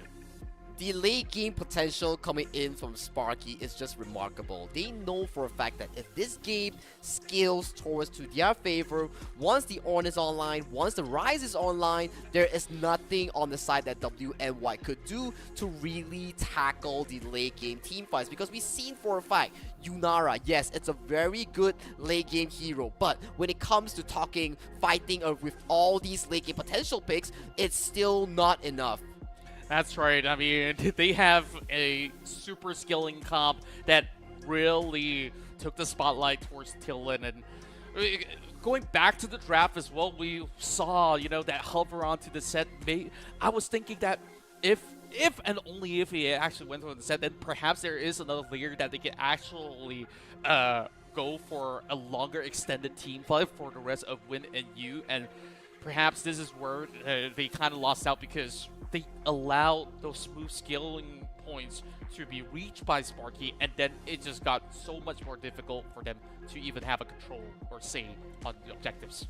I have to agree with you, but let's check out the highlights in a bit to really dissect what really happened as we check the League of Legends Titans Cup highlights between these two teams. Yeah, it all started with this early pickoff, and all thanks to Kiwi's proactive approach, flashing forward, catching out onto AMG, and then it just allowed them to also go in for some of all these objective traits. And this was a beautiful steal coming in from 404. I kind of wanted to see more of that coming from 404, but other than that, it's just so tough for them to really dive deep into the backline. I have to agree with you, even though the WNY came up on top onto this team fight here, they didn't really manage to push their lead even further, making sure that Jackson Lau and Chod on these two hyper carry picks gets forced back into a different tempo, because giving them such a big room to farm, giving them such easy power spike leads to these kind of engages by AMG, locking down Biu, locking down 404 teammates, and look at weak side Wally. Forge God towards the backline, and it was too little too late and win. With no proper front line, there is no DPS coming in from a traditional marksman like the Yunara. Yeah, it was just great plays coming in from AMG and weak side Wally again. This was the final fight, and you just saw just a straight beeline coming out of the rest of Sparky to just chase onto Kiori, and then all they really have to focus on is to bail out Wally, and they just collapse the rest of Win and You. And Wally was always present in all these team fights. Look at him. He's making sure that none of the enemy members get away, utilizing the Forge God to get a 3-man knockup, forcing so much resources onto himself while simultaneously staying alive until the end of the Nexus explosion. Yeah, I mean, this guy's hard as a rock. Like, he's an unmovable target, and he has been the backbone for Sparky. And you can see how close this match was. The goal graph is just showing us, okay, the first couple of minutes, it's been pretty much a stalemate. And then mid-game onwards, Win and You have gotten some of all these good team fights going.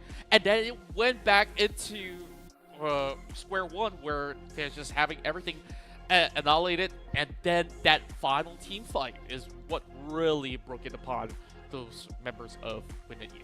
I gotta give props to Sparky as well, because one thing's for sure, even though they were like losing 2,000 gold towards the hands of Win and You, it was always in favor of Sparky to stall towards the late game here. Hence, all these team fights, they are making sure that they did not fall into victims of the hands of WNY here. And of course, player of the game goes over to Chot on this indestructible Kaisa, because one thing's for sure, he was so solid in all these team fights. Yeah, the perfect timing on those killer instinct calls and the way that he actually positions in majority of all these team fight has what really kept Sparky floating in most of all these brawls. And on top of that, I mean, 70% of those fights, he was just present and just really dealing a chunk. It was pivotal for him to also go in for those executions on Biu, because that aura definitely could have actually turned things around too. I have to agree, and Biu has been not so consistent in these team fights, because he was either always caught out or he will be the one being up front and being caught out. So it's about the same thing. So visiting game 2, we'll have to see what WNY brings to the table here, because when we talk about late game execution and team fights does fall in favor of Sparky's team composition and their gameplay here. So moving towards game 2, all these picks that they have expended for the blue side and the red side, there will be 5 anonymous bans on these champions here, so they can no longer pick it due to Fearless Draft. Yeah, I mean, when we take a look at the drafts, it was already a work of art, right? Because when you identify that, hey, you have the Bessa, you have the Aura, there's a lot of all these dive angles, they always have answers for it coming from Sparky. I mean, those immovable targets, those beefy front line, it was just so hard to really wiggle away from, and that's kind of where, well, Win and you kind of have to struggle when it comes down to looking for those picks. So moving into game 2, they really have to go for a fully different approach, where if you're gonna have something that dives in, make sure that it is durable enough for them to really go in for an exchange. Either you are talking about durability, more frontline, making sure that the Yunara has more room to do damage, or you provide more disengage to make sure that the carry that you're protecting, like the Yunara in game 1, gets more room to do DPS here. But game 1 draft is game 1 draft. We refresh, we go towards the game 2 draft between both of these two teams, because one thing's for sure, Fearless Draft, you are locked away from your game 1 success or failure here. Game 2 is a fresh game where you can only select from the pool that you have yet to select from. Yeah, and you know, a lot of all these value pick, like the Rise that's been prevalent even on the first series where we saw very Charm and the rest of them have been able to play. Those picks are already out as well. I mean, like, it does not impact the series overall, but look at perhaps a lot of all these other power picks that's still available. They can still fall back to, you know, decent amount of AD carries still up for grabs. And I guess, like, when it comes down to the kind of ideology, both sides, they understand the meta very, very well. So what's something that you're hoping to see in game 2 that was not picked out just yet?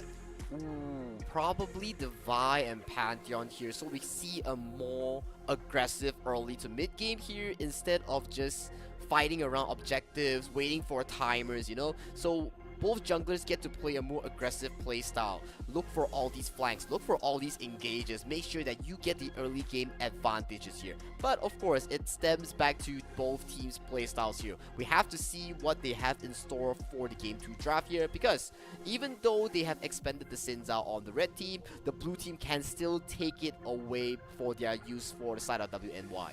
Yeah, true enough. And, you know, we're already seeing pretty much the meta take shape in the form where most supports that's been played out throughout even the previous series were engaged supports or just tanks overall. So now you've already got some of all the best ones taken out the list, like Nautilus or even Rel.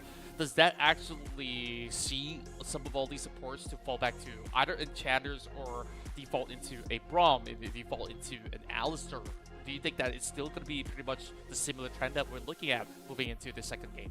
Ooh, looking at the current trend right now for both these two teams here, I do think that they are more favorited onto the likes of the engaged supports, because engaged supports allow the side of the red team for the side of Sparky. They did so well with the Rel, looking for all these opportunities. All these magnetic storms were what set them up for the mid-game success, especially in starting up team fights, giving so much room for on this Kaisa to look for these backline flanks. Yeah, and I guess like what's available right now, there's a plethora of options, including, you know, the Leona that could also be a potential to be brought into play. So a lot of it has to do with these two supports. We talked about EMG as well, who's been able to really bounce back up despite, you know, getting caught out in the early game. It just goes to show how Sparky has got a really firm mentality onto how they really play out as a team. I have to agree with you because one thing's for sure, coming in from the Game 1 draft from both teams here, Sparky definitely had a more well-rounded draft, covering the early to the later stages of the game. Even though both drafts look very similar in terms of playstyle and tempo, the DPS, the threat coming in from Sparky's Game 1 draft was so well-rounded to making sure that the blue team, WNY, even though if they do scale a 50-50 or 60-40 towards the late game, it will always fall in favor of the side of Sparky because of the late game safety net of the Rise and the Xin Zhao.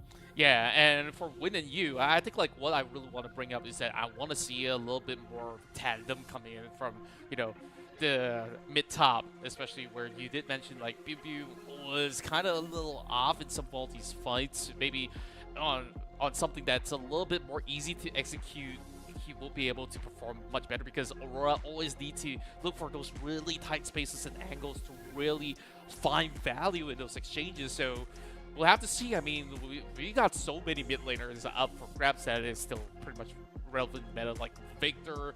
Gatling was banned out, and Silas was not even picked up just yet. So I think like these are our usual suspects into what could be formulated up for the next round. And talking about banned mid laners, there seems to be a trend on 100% banning out the Taliyah, especially coming in from the first series and the second series, the Game 1 of our current series between Sparky and WNY.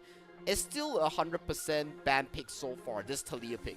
Yeah, I think there's a very good reason as to why the Taliyah holds so much value. I mean, of course, it also denies teams from diving you, and anyone who disrespects the Taliyah's E will really get themselves pretty much backfire, having them stunned on the spot. And there's not too many matchups that she's currently bad at over the mid lane. Like, even if it's being outraged, she could still play it rather safely. And the value of the ult to really dissect the fight is where Taliyah shines best. Setting up good walls, dissecting the team fight, making sure that you have a lot of room to control the flow of the team fight, and zoning potential is the name of the game of this Taliyah pick that we mentioned so far. So will we see that in Game 1 or Game 2 or tomorrow's series is still a big question mark here, but we're still thinking about Game 2 of this series between Sparky and WNY here. For WNY, I think the key difference coming into this series is really towards the mid lane here. Jackson Lau really had a spectacular performance on that Rise pick. He was very solid and he was always around the team fights, being the front line, looking for these rune prisons and looking for doing the most DPS that he can handle. Yeah, he's so on the ball, right? Like, the moment that you actually step anywhere close to this Rise, it's just gonna be perma CC when you just combo with AMG and everybody else on board. So that was absolutely beautiful. I guess we get to chill a little bit before we actually start the next draft. Like, so far, I mean, if you were to actually pit these teams up against Fairy Charm, I think like they know exactly how to manage themselves just fine. Win and You, as much as there was some small hiccups back in Game 1 that kind of resulted into, you know, the late game being uncontrollable, I still think that they will be able to actually find answers here in Game 2. Well, answers and questions will be decided in the Game 2 draft, as currently we have the Game 2 draft ready to go between Win and You on the blue side and Sparky, with the match point onto the red side here, Contra. Yeah, and quickly as it follows, it seems like there's going to be a little bit of a Bowsy hate right here with the Sion ban. Well, I mean, I think hate's a strong word. I have to apologize for that, but I love myself a whole lot of Sion plays. It's always going to be relevant, while I believe that it's going to be an interesting ban coming in from Sparky. Sparky bans out the Gwen here, really making sure that if they do commit towards a early to mid game top laner, it will not be outscaled by the Gwen that has an amazing mid to late game session, and it really dominates the side lane so well. And furthermore, more of these ADCs has been banned out from both teams here. Ezreal has been locked away from Sparky's pool, and the Varus that has so much success on Savaksky's hand has been banned off as well from Game 1 series. Yeah, of course, if you're thinking, oh, why is there only 4 of these previous pick? Well, there was that Yunara that's also not available for this set of the series as well. So they will also determine that, hey, we got to take out some of all these engaged support. So Rakan is definitely one outlier that they don't want to deal with. So another respect ban onto the Yasuo. So Win and you don't really find any form of wind walls to be brought forward to play, unfortunately.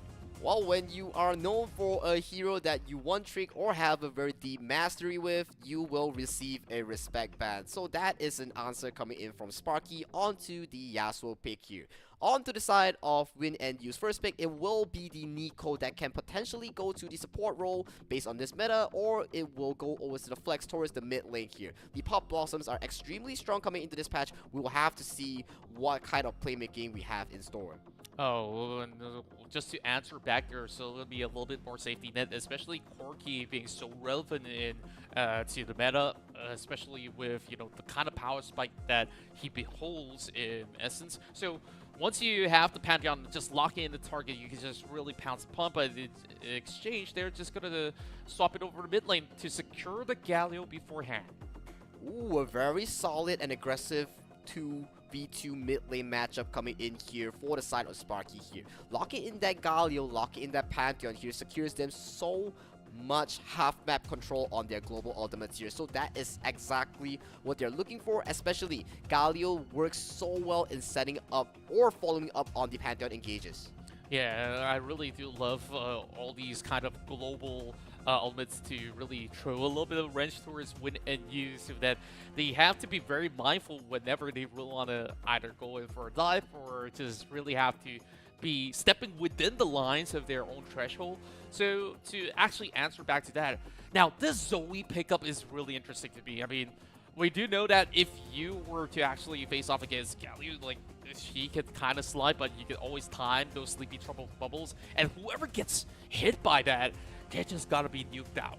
They're gonna be nuked out, and this Zoe serves as a counter pick towards the mid lane, making sure that this Galio does not have a fun time in lane here. So if this Galio does roam or does want to fight the 2v2, he will get chunked out extremely hard, as we have an Alistar being locked in for the side of AMG towards the support role for Sparky. Oh, this is just fantastic, right? You can already see those layers of CC, and then this also further solidifies that this potentially will be a jungle Pantheon, unless, like, if they really want to park it onto the top side, which, you know, you kind of don't want to decide it until the entire graph is done. So now, what exactly will be the key here for Win and You to really find something to be able to bypass? I'm thinking that, you know, an Olaf angle might be in the works. It could be, but maybe I'm thinking too far.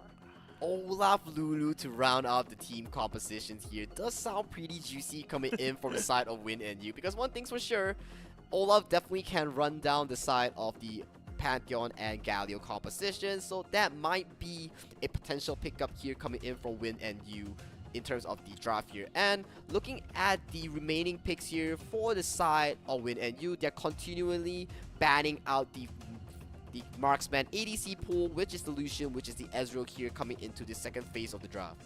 I mean, that's all the Essence Reaper abusers already out the list, unless you're talking about, you know, maybe a Xayah to slide right in. I think Xayah is a really good shout. I mean, just giving a little bit more safety net for Sparky to just really get out of the dicey situation and just have a perfect setup with the Featherstorm. When you have so many frontliners to help you stack those feathers, it definitely is going to be pretty interesting.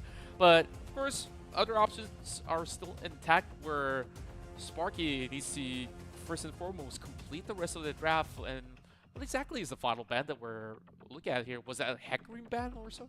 That seems to be a Jarvan ban coming in from Sparky's team composition, and Win and Yu finalizes their draft with a Jax ban, as well as Sparky hovers around the Heimerdinger on towards the hands here. It may potentially be the Ziggs as well, as we've seen so far. Ziggs does extremely well against small or short range ADCs right here, but they're still picking, they're still looking. It will be the Corki, solid damage, solid power spike, and decent mobility coming in from the Valkyrie. Yeah, and it also rounds out, you know, the kind of damage output that they do actually have coming out of those members of the Sparky. Now, in response, I really do think that this Volibear pick is going to hold quite a significant value to really soak up the brunt of the exchanges coming in from Sparky. And if you don't respect the amount of durability that he actually offers, I mean, he can still, you know, outlast in some form of duels.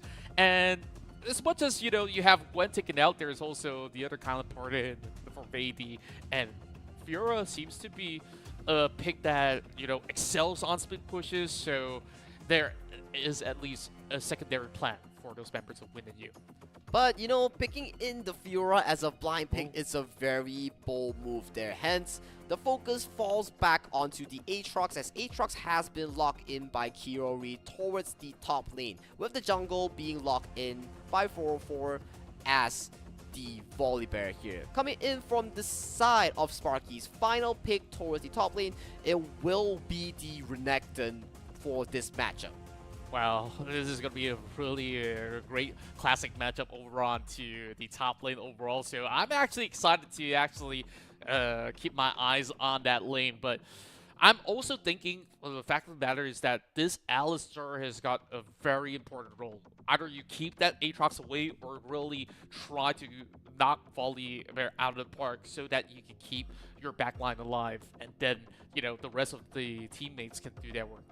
I have to agree with you. So it's still a battle between supports, right? So Kiwi, he will have to find a very good Pop Blossoms onto multi-members on the side of Sparky here. But if you look at the side of Sparky team composition here, there is no real threat aside from Chot on this Corki. So if he doesn't find Chot on these engages, it will be super duper tough, especially you have the bodyguards coming in the form of Jackson Lau on the Galio, AMG on the Alistar here. So the re-engage potential coming in from Sparky's team composition is really, really devastating here. But Win and Yu, they have a really smooth transition from the early game towards the later stages of the game, thanks to the early game provided by the Volibear, by the Nico's laning phase, and the mid to late game stages comes in heavy with the Zoe, with the Sivir, and the Aatrox. Yeah, this is where it's all about these big pickoffs. If you can actually catch somebody out with a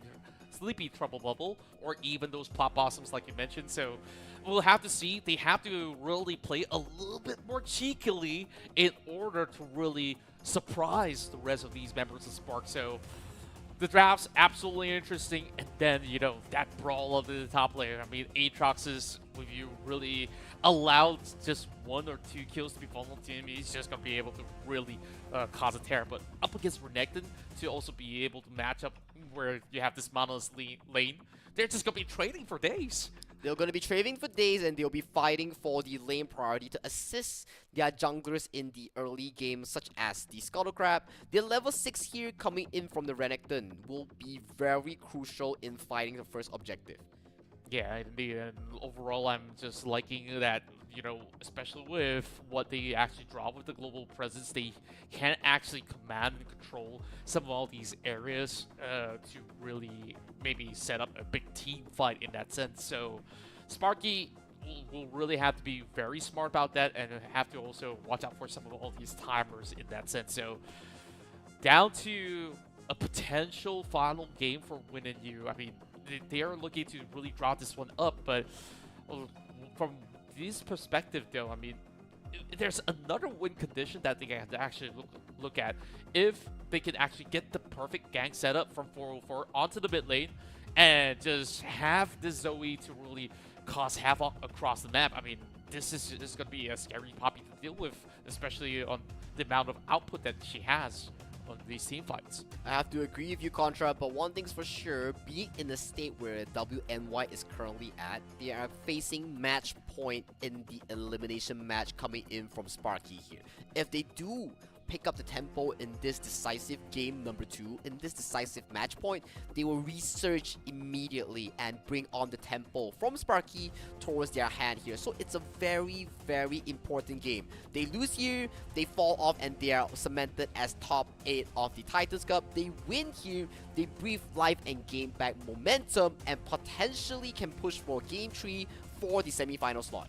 That's right. All eyes on them right now to really turn the script around. I mean, Sparky, they look great on those massive team fights. They're going to excel once again, looking at a very similar pattern on what they've just drafted early on. I mean, we have been able to at least get a little bit of a taste of what these two teams can actually bring. We want to hear from you guys back at home as well. If you guys are watching your favorite co-streamers, or you guys are currently streaming or so. I mean, share us with your thoughts. Who you guys are favoring on winning out this game too. Now, I guess like with all that being put into what the idea is, Sparky kind of win our hearts over on how they've been able to formulate. I do have to agree with you because Sparky from game 1, they played extremely well towards their strength and timers here. But without further ado, let's hop into game number 2 between WNY against Sparky in this elimination match of the top 8, where Sparky currently holds the match point. Yeah, Sparky so far have got a phenomenal performance on majority of their members, but it was Chot, the MVP, that has been able to really secure some of all these perfect timely killer instincts on that last round as Kaisa. Now, on the Corki, though, I mean, Corki, you know, early game has a lot of poke, has a lot of all these say in those exchanges. Well, up against Nico, maybe you would have to hold a little bit slightly, because once you actually get caught up with the snare, then it's a little bit tough. But at least there's no shenanigans in the early game here. I have to go with WNY's bottom lane here for the early game here, because Kiwi on this Nico here has an insanely strong early game follow up with win onto the Sivir, right? So all these pokes coming in for the side of WNY will provide an angle for 404 to look for these dives here. And look at Wally here, getting chunked off already by Kiori. Oh yeah, he managed to connect at least 2 shreds of the Q. So he's going to be able to at least have a little bit of that edge to really hit that level 2 power spike first and foremost. And Win and you this time establishing plenty of that control, like you said, because that level 1 is just so suppressive. It's so suppressive, and right now they are crashing in 6 minions towards the towers here. Early game does go in favor of this lane towards Kiwi and Win onto the Sivir and Nico here, thanks to the numerous amount of pokes that you are looking at. So right now we see a bit of a rotation by both teams here to really check out for vision, to look for that first early game gank here. We may potentially see a tussle at the Scuttle Crab in the few minutes onwards. Yeah, if you guys are, you know, trying to climb up your rank ladders as a support, like, this is what these supports actually bring to the table when you're playing at a very high level. The moment you push that wave up, you can see that they've been able to identify, okay, Sparky started blue. So they can now just allow Curie to know the timers, when to back away, to not really play overly aggressive, because at any given point, they will be punished. And speaking of which, you know, we're having a little bit of pause so we can really talk about, you know, some of all these setups real quick. Yeah, some technical pause real quick, so we have to be dealing with the issues for a bit right now. But jumping back to your question, we are looking at specific things such as the rotations, the jungle control coming in from both teams, right? So having the rotation advantage, we will see what is potential looking for these two teams here, especially when you talk about, you know, the position of the enemy jungle. That gives you the advantage. That's right. Quickly, we're back into the game, and seems like we're having a little bit of freeze at the moment. So it's not fully sorted just yet, so we get to banter a little bit more. So back towards our... well, I guess it's A-okay. So I kind of lost my train of thought, my bad. So I guess we're just going to reset it. Now, mid lane matchup. tell me your thoughts. I mean, Galio generally has good resistance against mages, but up against Zoe with a amount of pokes, do you think that's going to bode well? It's decently okay, especially when you look at Biu. He went for a very, very aggressive setup with the Ignite and Aerie here. But if you don't wait out the laning phase with this setup, it is so devastating for a fact that this Zoe must punish this Galio extremely hard in the early games. But right now, Shino, he's looking for Kiori right now. Kiori, he does not have enough HP to withstand the double stun here coming in from Wally and Shinzo. But Pinks has been spotted out as Biu is looking to assist his top lane from this dive. Yeah, it's also a very good notion. I mean, the moment that they caught up by 2 knockups from Aatrox's Q, then it could also see them being stuck underneath the turret for a big turnaround. So, as much as the wave was there, they're being absolutely mindful of that. Absolutely mindful, and it is so key that Biu actually rotated to help out here. And to talk about helping out, bot side does need slight help as WNY's bottom lane is securing so much pressure onto Chot and AMG, who had a pretty decent game 1. Indeed, and back in game 1, I mean, it's been absolutely sublime on how well they've been able to really dictate on who exactly to pick off first, and I think like that's one of the core strengths of Sparky on really looking for the right players to target. Seems like BB picks up the this would be a very good time if you could just clear off that wave, get that roam down the bottom, and further amplify what Win has on that lead of the bot lane.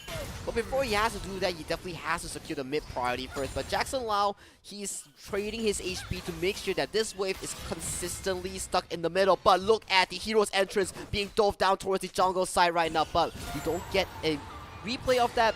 But for a teammate, you know he's a volleyball. He backs up with the flash. Yeah, that's as good as it gets. Without the ultimate, you cannot really easily hop out of the field, so he really has to commit it. And that kind of allows the rest of Sparky to have a firm control onto this Drake, which is going to be initiated by Shinzo just because of that play that they've been able to set up.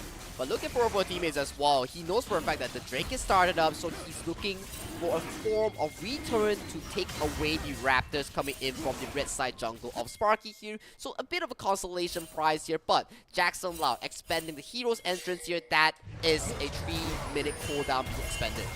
Yeah, a little bit of an interesting trade between the mid laner as well as jungler as they manage to spot out the invade coming in from 404 teammate, but there's not much that he is able to gain, especially with all the camps already being cleared out, so he could potentially post a little bit more threat over on the top lane.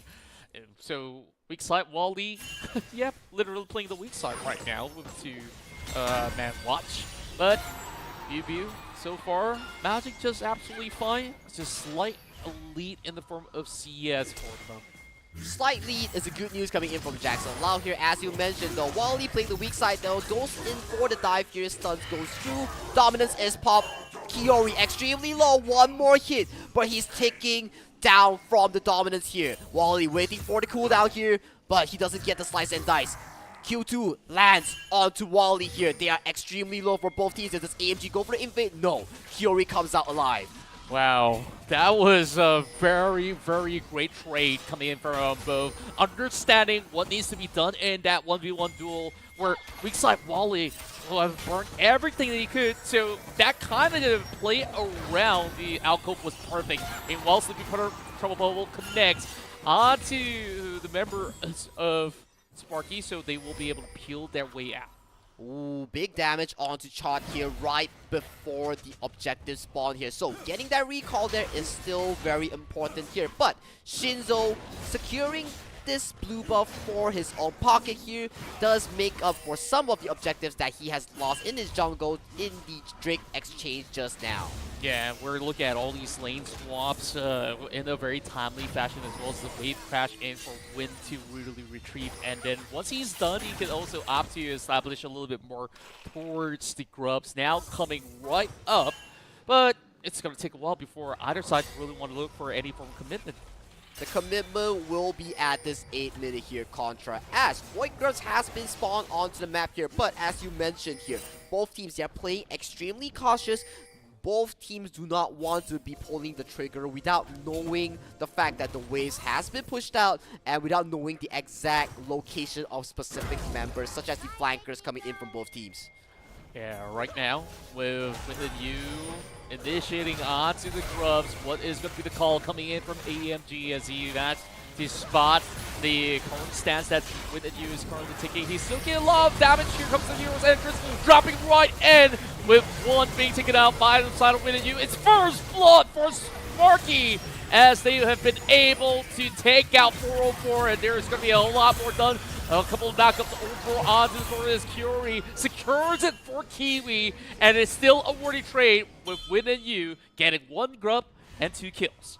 Aatrox comes up huge from Kiori as he slices away the battlefield with the ultimate here. So a big win coming in from the side of WMY here, just like the game 1 that they had. But this game, they're coming in with a much more solid team composition that allows them to secure the early lead and farm safely for the mid to late stages of the game here. So this win is extremely crucial for WMY and Kiori. Yeah, and overall, this is where they really have to put this Renekton into the back foot. And Kiori's going to have so much of that pressure to really put a threat up towards the first turret over on top side. Whereas, looking at that situation, do you feel like the rest of Sparky could have actually handled that a little bit better? Well, you gotta give props to Bilbil as well, right? The hero's entrance was immediately cancelled by the bubble the moment it was shown onto the map here. So it was a good read coming in from Bilbil onto the Zoe here, and it is showing why that he picked up this pick here, because he's so confident onto the Zoe. Yeah, it is pretty much a niche pick that you don't always see, but once it works, it really, really is in the hands of maestros like Bilbil. And that cancellation, like you said, despite me not really spotting it at first, I thought it was going to drop in. But because of that, it really turned the tides around. And look at the amount of pressure that Bilbil is putting on towards the mid lane right now. Bubble after bubble. Once you get hit by the bubble, even though you're a tank Galio, you still get hit extremely hard by a troop damage coming in from your spell E here. So you definitely have to be wondering, Bilbil getting the solid mid priority here, it gives so much space for WMY to really push forward their current advantage. Yeah, and they really just got to continue to press on, and we're still looking at decent exchanges coming from weak side Wally to just try to really hold the line, and even despite him not really freezing away, he could actually look for alternatives to really try to crash his way, forcing Kiori to kind of stay back than to actually look for either a lane rotation or even a reset. The 1v1 in the top lane, like you mentioned, is kind of heated up between these two teams here, so we definitely have to be putting our eyes on the Kiori and weak side Wally, as they are very important in these upcoming team fights in finding the flanks right now. Both top lanes, they do not have the teleport available for this dragon here, but looking at the cooldowns, Wally does have it up right before Kiori. Grand Skyfall goes all the way up over mid lane, but it's going to be another bubble to deny it just because that Galio is being put to sleep. And speaking of putting somebody to sleep, it's going to be Kiori trying to actually put that Renekton out, but just like that, there's just going to be weakside Wally understanding that he can turn the fight around, and he's just holding that dominance in the case where Kiori tries to open his that hit. Both top laners are really clutch in making sure that they don't pop their ultimate when it is needed here, because they know for a fact that once they pop it, hold on a moment though, as the Galio in the mid lane gets engaged on. Johnson Lau extremely low here, does not get hit by the Panel Star here, but they're extremely low. They do not have enough HP for this objective, that is the dragon. Yeah, while they're all occupied over a mid side, it seems like they kind of allowed the rest of Sparky to sneak in that dragon, especially with a lot of all these wards being in place as well. So I believe that was pretty much the intentions, where they're just securing plates after plates up mid, while Jackson still is currently struggling and needs to really recall as he's running out of health and mana. But it is okay for Jackson Lau to be behind in this current state, right? Because he's in the end a Galio that does not require a lot of resource. He just needs to be tanky. But weak side Wally though might be in a bit of a trouble as he dives onto 2 members off the side of WMY. Dominance has been popped here. Ultimates has been forced by the Volibear. Oh, he's buying time for the rest of his teammates to come up here. And a perfect flash and a stun connects onto 404 to even the odds right now. And they got a bonus in the form of Pew Pew trying to wrap around the river. And it is going to be 2 for free. Weak side Wally once again with the Renekton flash chomp onto the volley bear here. And look at the top side right now with the play coming in from Wally, knowing his absolute best of his maximum potential. His limit testing paid off, and right now they secure control towards the top side. It was just so beautiful watching him. You saw that he was holding it all the way back, just waiting for the right time for the dominance to pop, and just like that, he had the flash available. He just further committed with that volley bear being a little out of place. A little out of place, and all that time, Chot and Win was just free farming towards their lane, and right now we're looking at a stalemate once again. We saw this before back in game 1 where WNY always had that 1 to 2k goal lead, but it was always Sparky finding the opportunities, finding the perfect engages, making sure that they get the upper hand here. But look at 404 teammate, the volley bears build real quick here. A cosmic drive being purchased. Yeah, this is typically for him to have those very significant catches when you commit with the ultimate to really go in for those kind of dive bombs, and just provides good enough a cooldown and sustainability at the very same time with those bonus health. So, understandably so, as we're going to be looking at another huge set potentially up top, but are you sure you'd really want to go up against weak side Wally like that? Man, Wally is having the time of his life in Game 1 and Game 2. He's absorbing so much pressure and making all these key decisive plays here. But Paddlestar hits onto Chot. Barrier has been forced right now. Gas Cypher goes in. And here comes the Pop Blossom just to return a favor, but they connect with the hero's entrance, and that secures one for Jackson Lau. Bew is going to be able to trade to find a Corky all the way into the back end of the river, and they dove in for more, securing another for win as they got locked into place. It's going to be 404 diving out, regaining some health, and just like that, WNY, they found a recovery, but that bubble connects once more.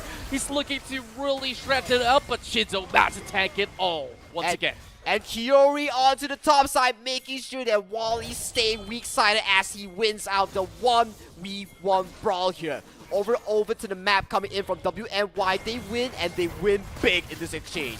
Wow, that was a full-on brawl where everybody had hands on deck, and because of that win, they're getting themselves the Herald, but in the expense of Bew overextending. Bew overextending, does not have the flash, wants to take down Shinzo, but Shinzo with the fancy feet dodges out the Paddle Star, dodges out the Sleepy Trouble Bubble, and right now, the game is in the favor of WNY as they have the Herald, and look at the mid tower. One Herald bump, one Herald crash is all you need to break over this key turret. Yeah, both sides looking very, very brittle. Perhaps this is where they're looking to draw another big play. Once again, going back over onto the top lane. This time, it's going to be the Galio to really shove the wave once again to its Fury, where that early play really resulted in Fury forming into this monster of a Aatrox that it's going to be pretty tough for the rest of Sparky to answer in these upcoming team fights. Sparky only has one late game insurance. It comes into a form of this Corky here. So coming into the mid game, this Corky will be exceptionally important in making sure that he fills in the gap that they need in the DPS department here. So the game plan coming in from Sparky here, they need to accelerate the mid to 25 minutes mark, making sure that they fight the fights that they need so that this Sivir doesn't scale into the late game monster within the next 20 minutes. Fair enough, and they're looking for that turn break. Sparky right now onto the Inferno. 4-4 teammates and Bew now jumps over on the wall.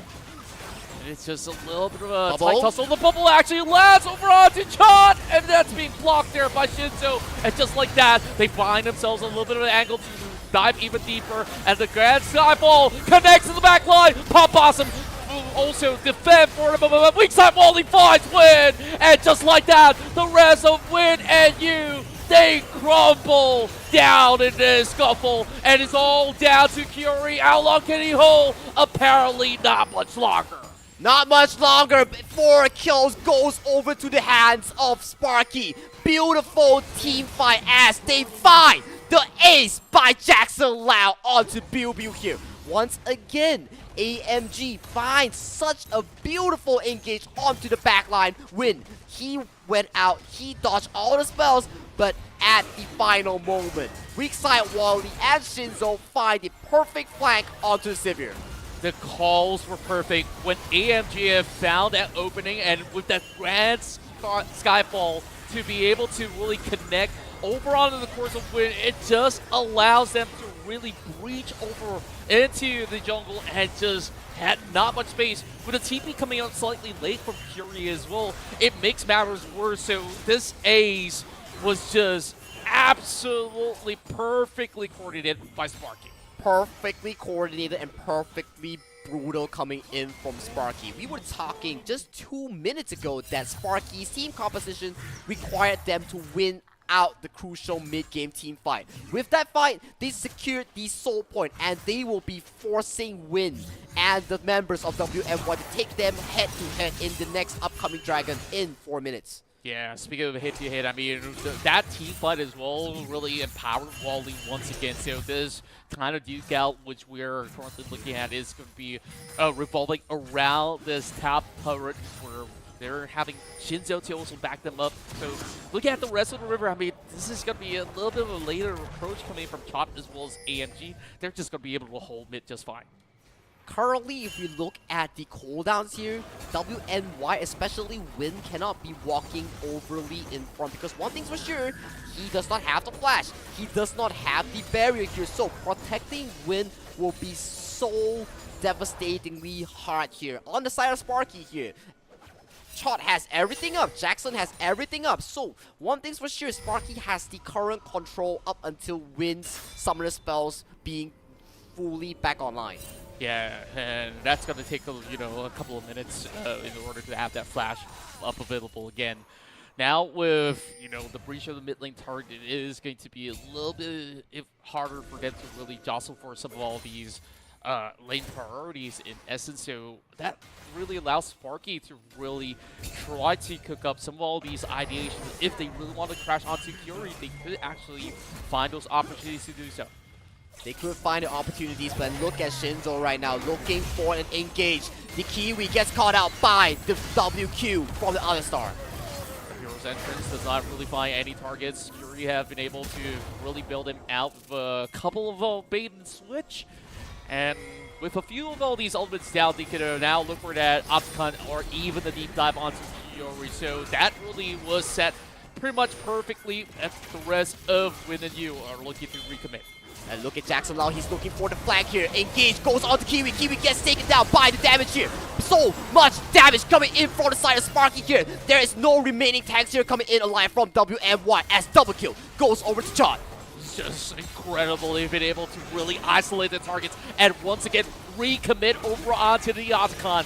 And Curious is lying away. Perhaps he's going to be having a cheeky opportunity to steal, but Biu Biu is here. He's looking for the bubble, and it is going to be a huge jump, a leap over onto Wally, and there goes the shutdown. He trade bodies just to buy time for the rest of Win and You to come right back. Win now on the flag. Sleepy Bubble Promo connects. AMG goes down, and the Otacon is still alive, but is it going to be a call to finish it up? Biu Biu could not find a way in, and the Otacon goes over to Sparky, but at what cost? It seems like it's going to be absolutely clean.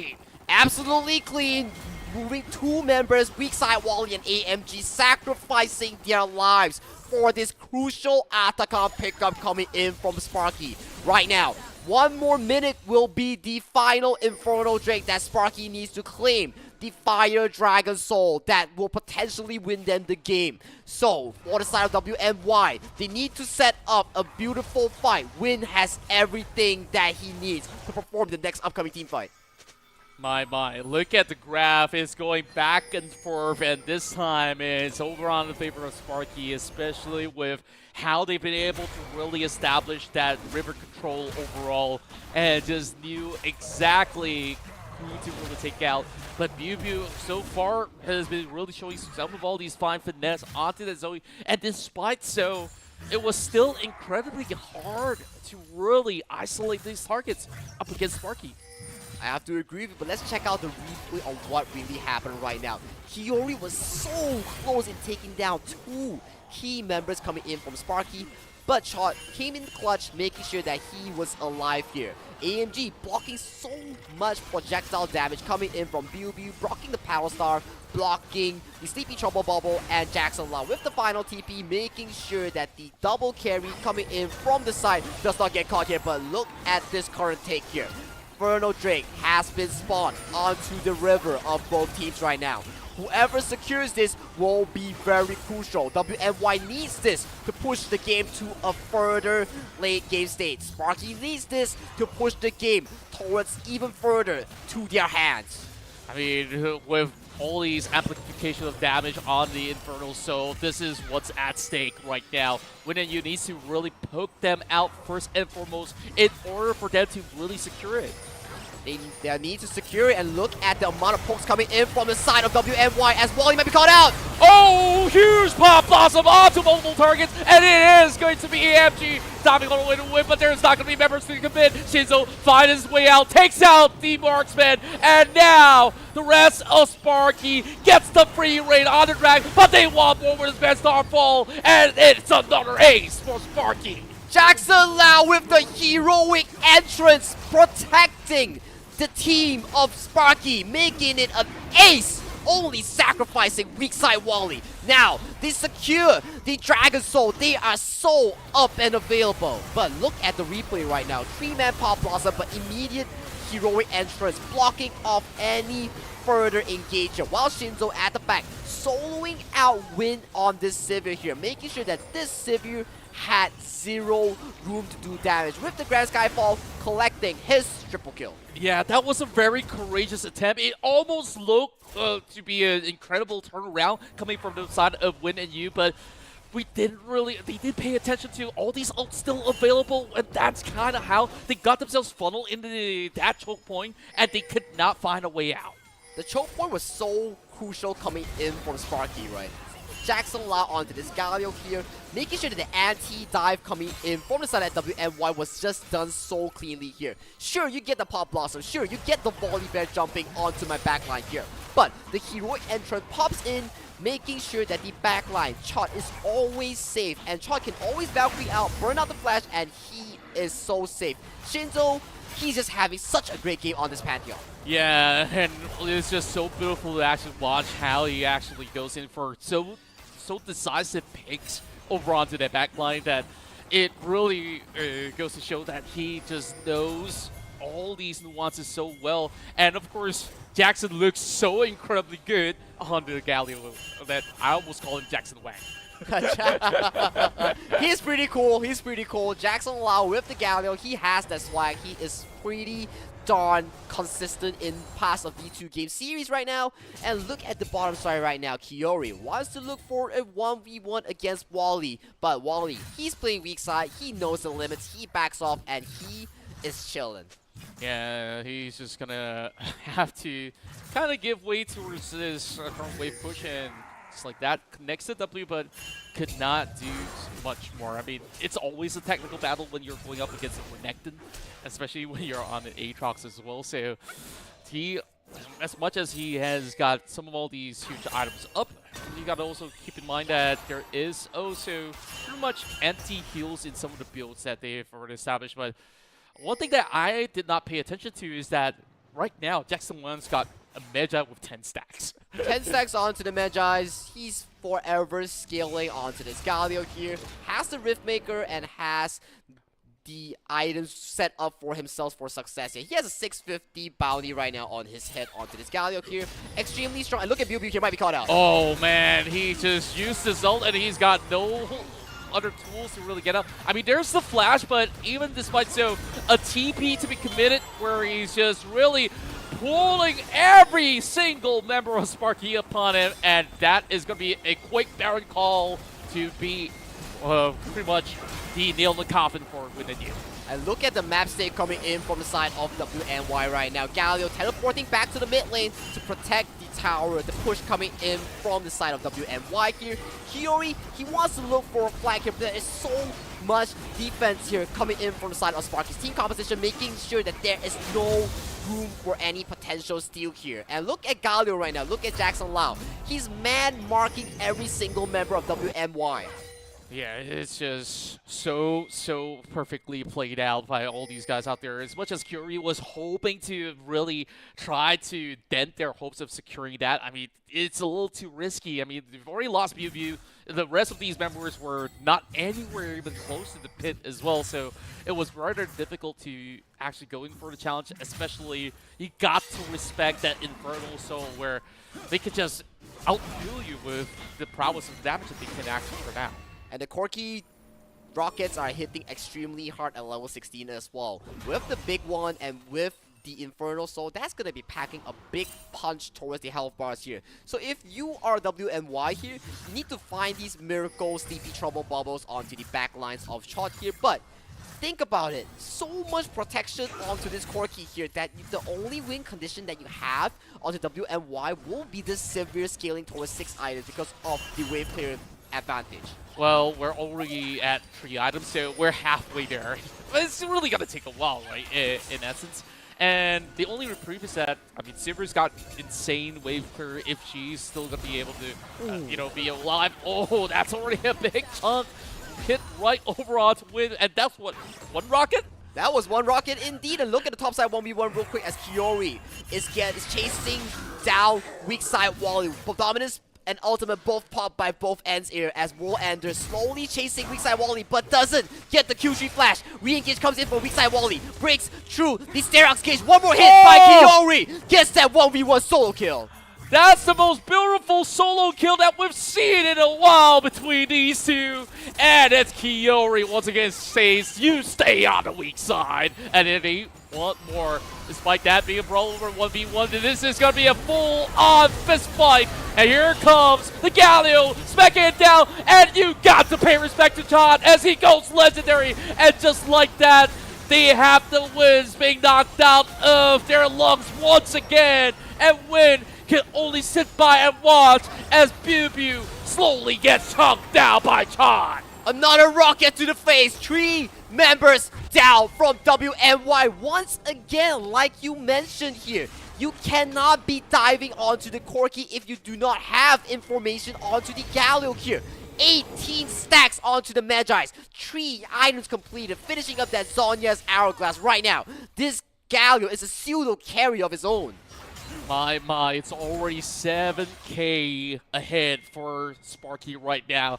It's kind of hard for the rest of these members of Win and You to even consider stepping foot anywhere near this Elder, even if they have an inkling of wanting to steal it. They just really have to stall for time and allow Sparky to have it. But look at this tempo coming in from Sparky here. There is 0 way that they're entering this team fight here. Jackson Lau so tanky, blocking in from 3 members here. Oh, it's going to be a big catch. Jackson Lau once again gets the beautiful taunt. And right now, with a blast cone, they managed to keep a few alive. But it will be Kiwi giving his life for it. Bew is the next one on a chopping block. As Todd once again shows how it's done. And Sparky, now with an emptied out base, will be able to claim the inhibitor. But can they end the game? Can they end the game? 5v2. Sparky versus WNY right now. 0 room for error from WNY, and this might just be it as the last Aatrox has been taken down. The Volibear is being zoned out, but the wave is nowhere near the turret. They're trying to crash this wave right in, and as a matter of fact, they're trying to tank it through while Jackson chases the final remaining member of Win and You. Is that enough time? Kiwi back up online, tries to pull off for Dear Alive, and here comes the Hero's entrance. Pop Blossom is not going to be enough, and just like that, we will see the sparks burn bright as they march their way to the semifinals. Sparky, welcome to the semi-finals of the League of Legends Titans Cups Malaysia and Singapore as they take on a very, Very decisive, 2-0. Playing the map, playing the game extremely well towards their power spikes.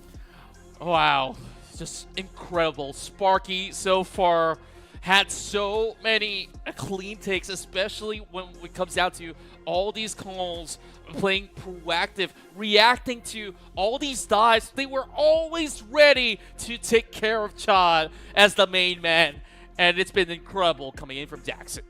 Jackson Lau onto this Galio was just phenomenal. All the heroic entrance coming in to protect Chad was legendary, making sure that his entrance was just so heroic.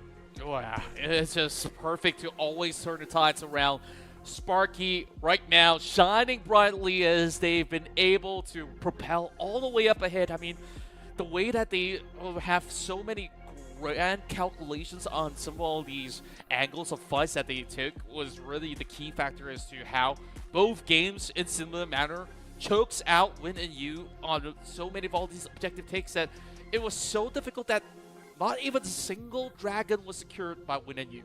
And that is the game plan that is so exceptionally important coming in from Sparky, right? They know for a fact that if they let the game drag towards the later stages of the 30 to 40 minute mark, that's when the Sivir is totally out of control. So allowing themselves to secure 4 straight dragons, stacking for the Infernal Drake, forcing fights around there is the key tempo in playing mid-game power spike team compositions. Yeah, it's just super impeccable. I mean, overall, we even see those exchanges back and forth.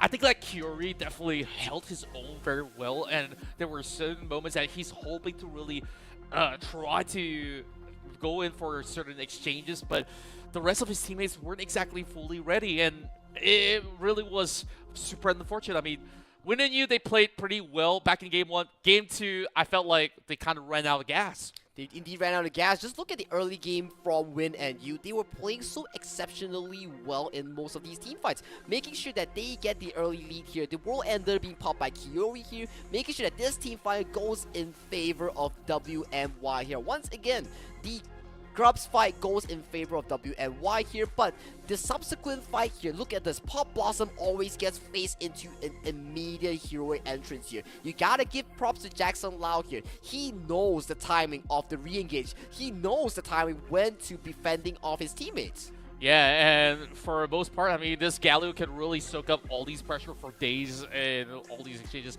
And this was that key team fight where finally Win and Yu actually made the deep call, and because they were all funneled right there, it allows Jackson Lau again to get that free Heroes entrance. And all the spells as well was dished out onto weak side Wally, a Renekton that does not get most of the resources here. If it was all on Chot's Corki, it will make a key difference here, and this was another one as well. Yes, Kiwi finds the perfect Pop Blossom here, but look at this damage. 4-man heroic entrance here, all facing into the Corki's burst damage here. All of them were taken down immediately by the burst damage. Yeah, that was one of the riskiest plays that we actually see, because you already identified, hey, that was that Alistair. I mean, he could just go into the Unbreakable Will, and it's so hard to really bypass that Alistair. When you layer it with Galio, there is no room to pass. There was no room to pass, and there was always a brick wall, which is in the form of Jackson Lau, AMG on the Galio, on the Alistair, making sure that Chot had such an incredible time. Look at as of this point. Game-ending push, still has flash, still has barrier, manages to look for the backline assassination onto Win here. Yep, and just like that, they managed to really get that clean sweep 2-0, and now we're looking at Sparky to eventually challenge up against Ferry later on. So looking at both series, I mean, it's been incredibly fun to watch, especially on the more technical terms where Sparky really showed incredible decision makings can really alter how these fights actually go in the favor of your team. What I love about Sparky is that they always play towards their win condition. They know what is it like to stack specific objectives. They know when is it time to fight when they have power spikes.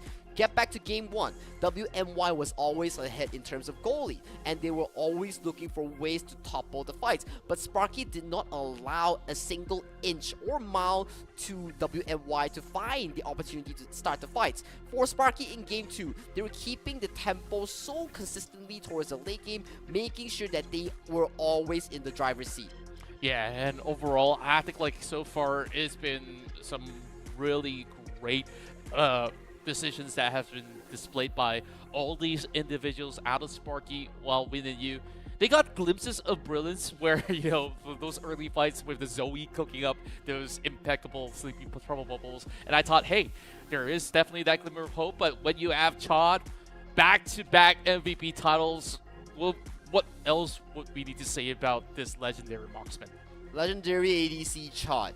Very consistent on his positioning here, but limelight also has to be shared with our Jackson Loudy Galio player, AMG, on the Alistair. I think they made a very pivotal condition for Chod to be playing around the game here, but if we were really to put it on one man, Chod definitely was that really consistent DPS machine that Sparky really required to win the game.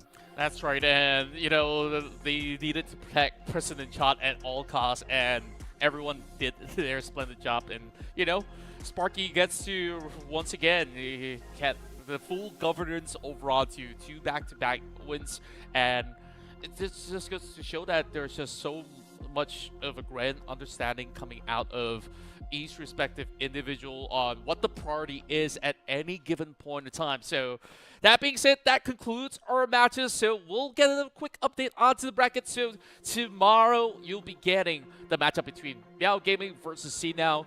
And of course, for our final quarterfinals, we have Mana Potion versus All Luck to You. And then, of course, upcoming over next week, we'll start to dive deeper into the semifinals. Ooh, spicy matchups coming in from tomorrow as we see, like you mentioned, Meow Gaming versus Sinnoh, Mana Potion versus All Luck 2 here. So they will be fighting for the last 2 slots towards the semifinals. The first series will be Meow Gaming versus Sinnoh. The second series will be Mana Potion versus All Luck 2. Well, I really do commend all these teams for being so creative with their logos as well. I mean, it looks super cute, and at the very same time, don't you kind of wish that Mana Potion's being reintroduced into the game, or do you think that it's better off gone? It's better off gone. It's better off gone. So one thing's for sure, these 2 games, these 2 series will be very interesting matchups for tomorrow, as we have only 2 slots. You win, you get to the semifinals. You lose, you are out of tournament as the 5th to 8th place. Man, it is very, very grueling. I mean, so many teams have trialed and tested. 72 teams. We've had 8 for today, and then now we have to say goodbye to 2. Of course, it was definitely a great experience for all of them out there. I hope that it's been a great experience for those of you guys who are watching, whether you guys are at work, at home, wherever you guys are.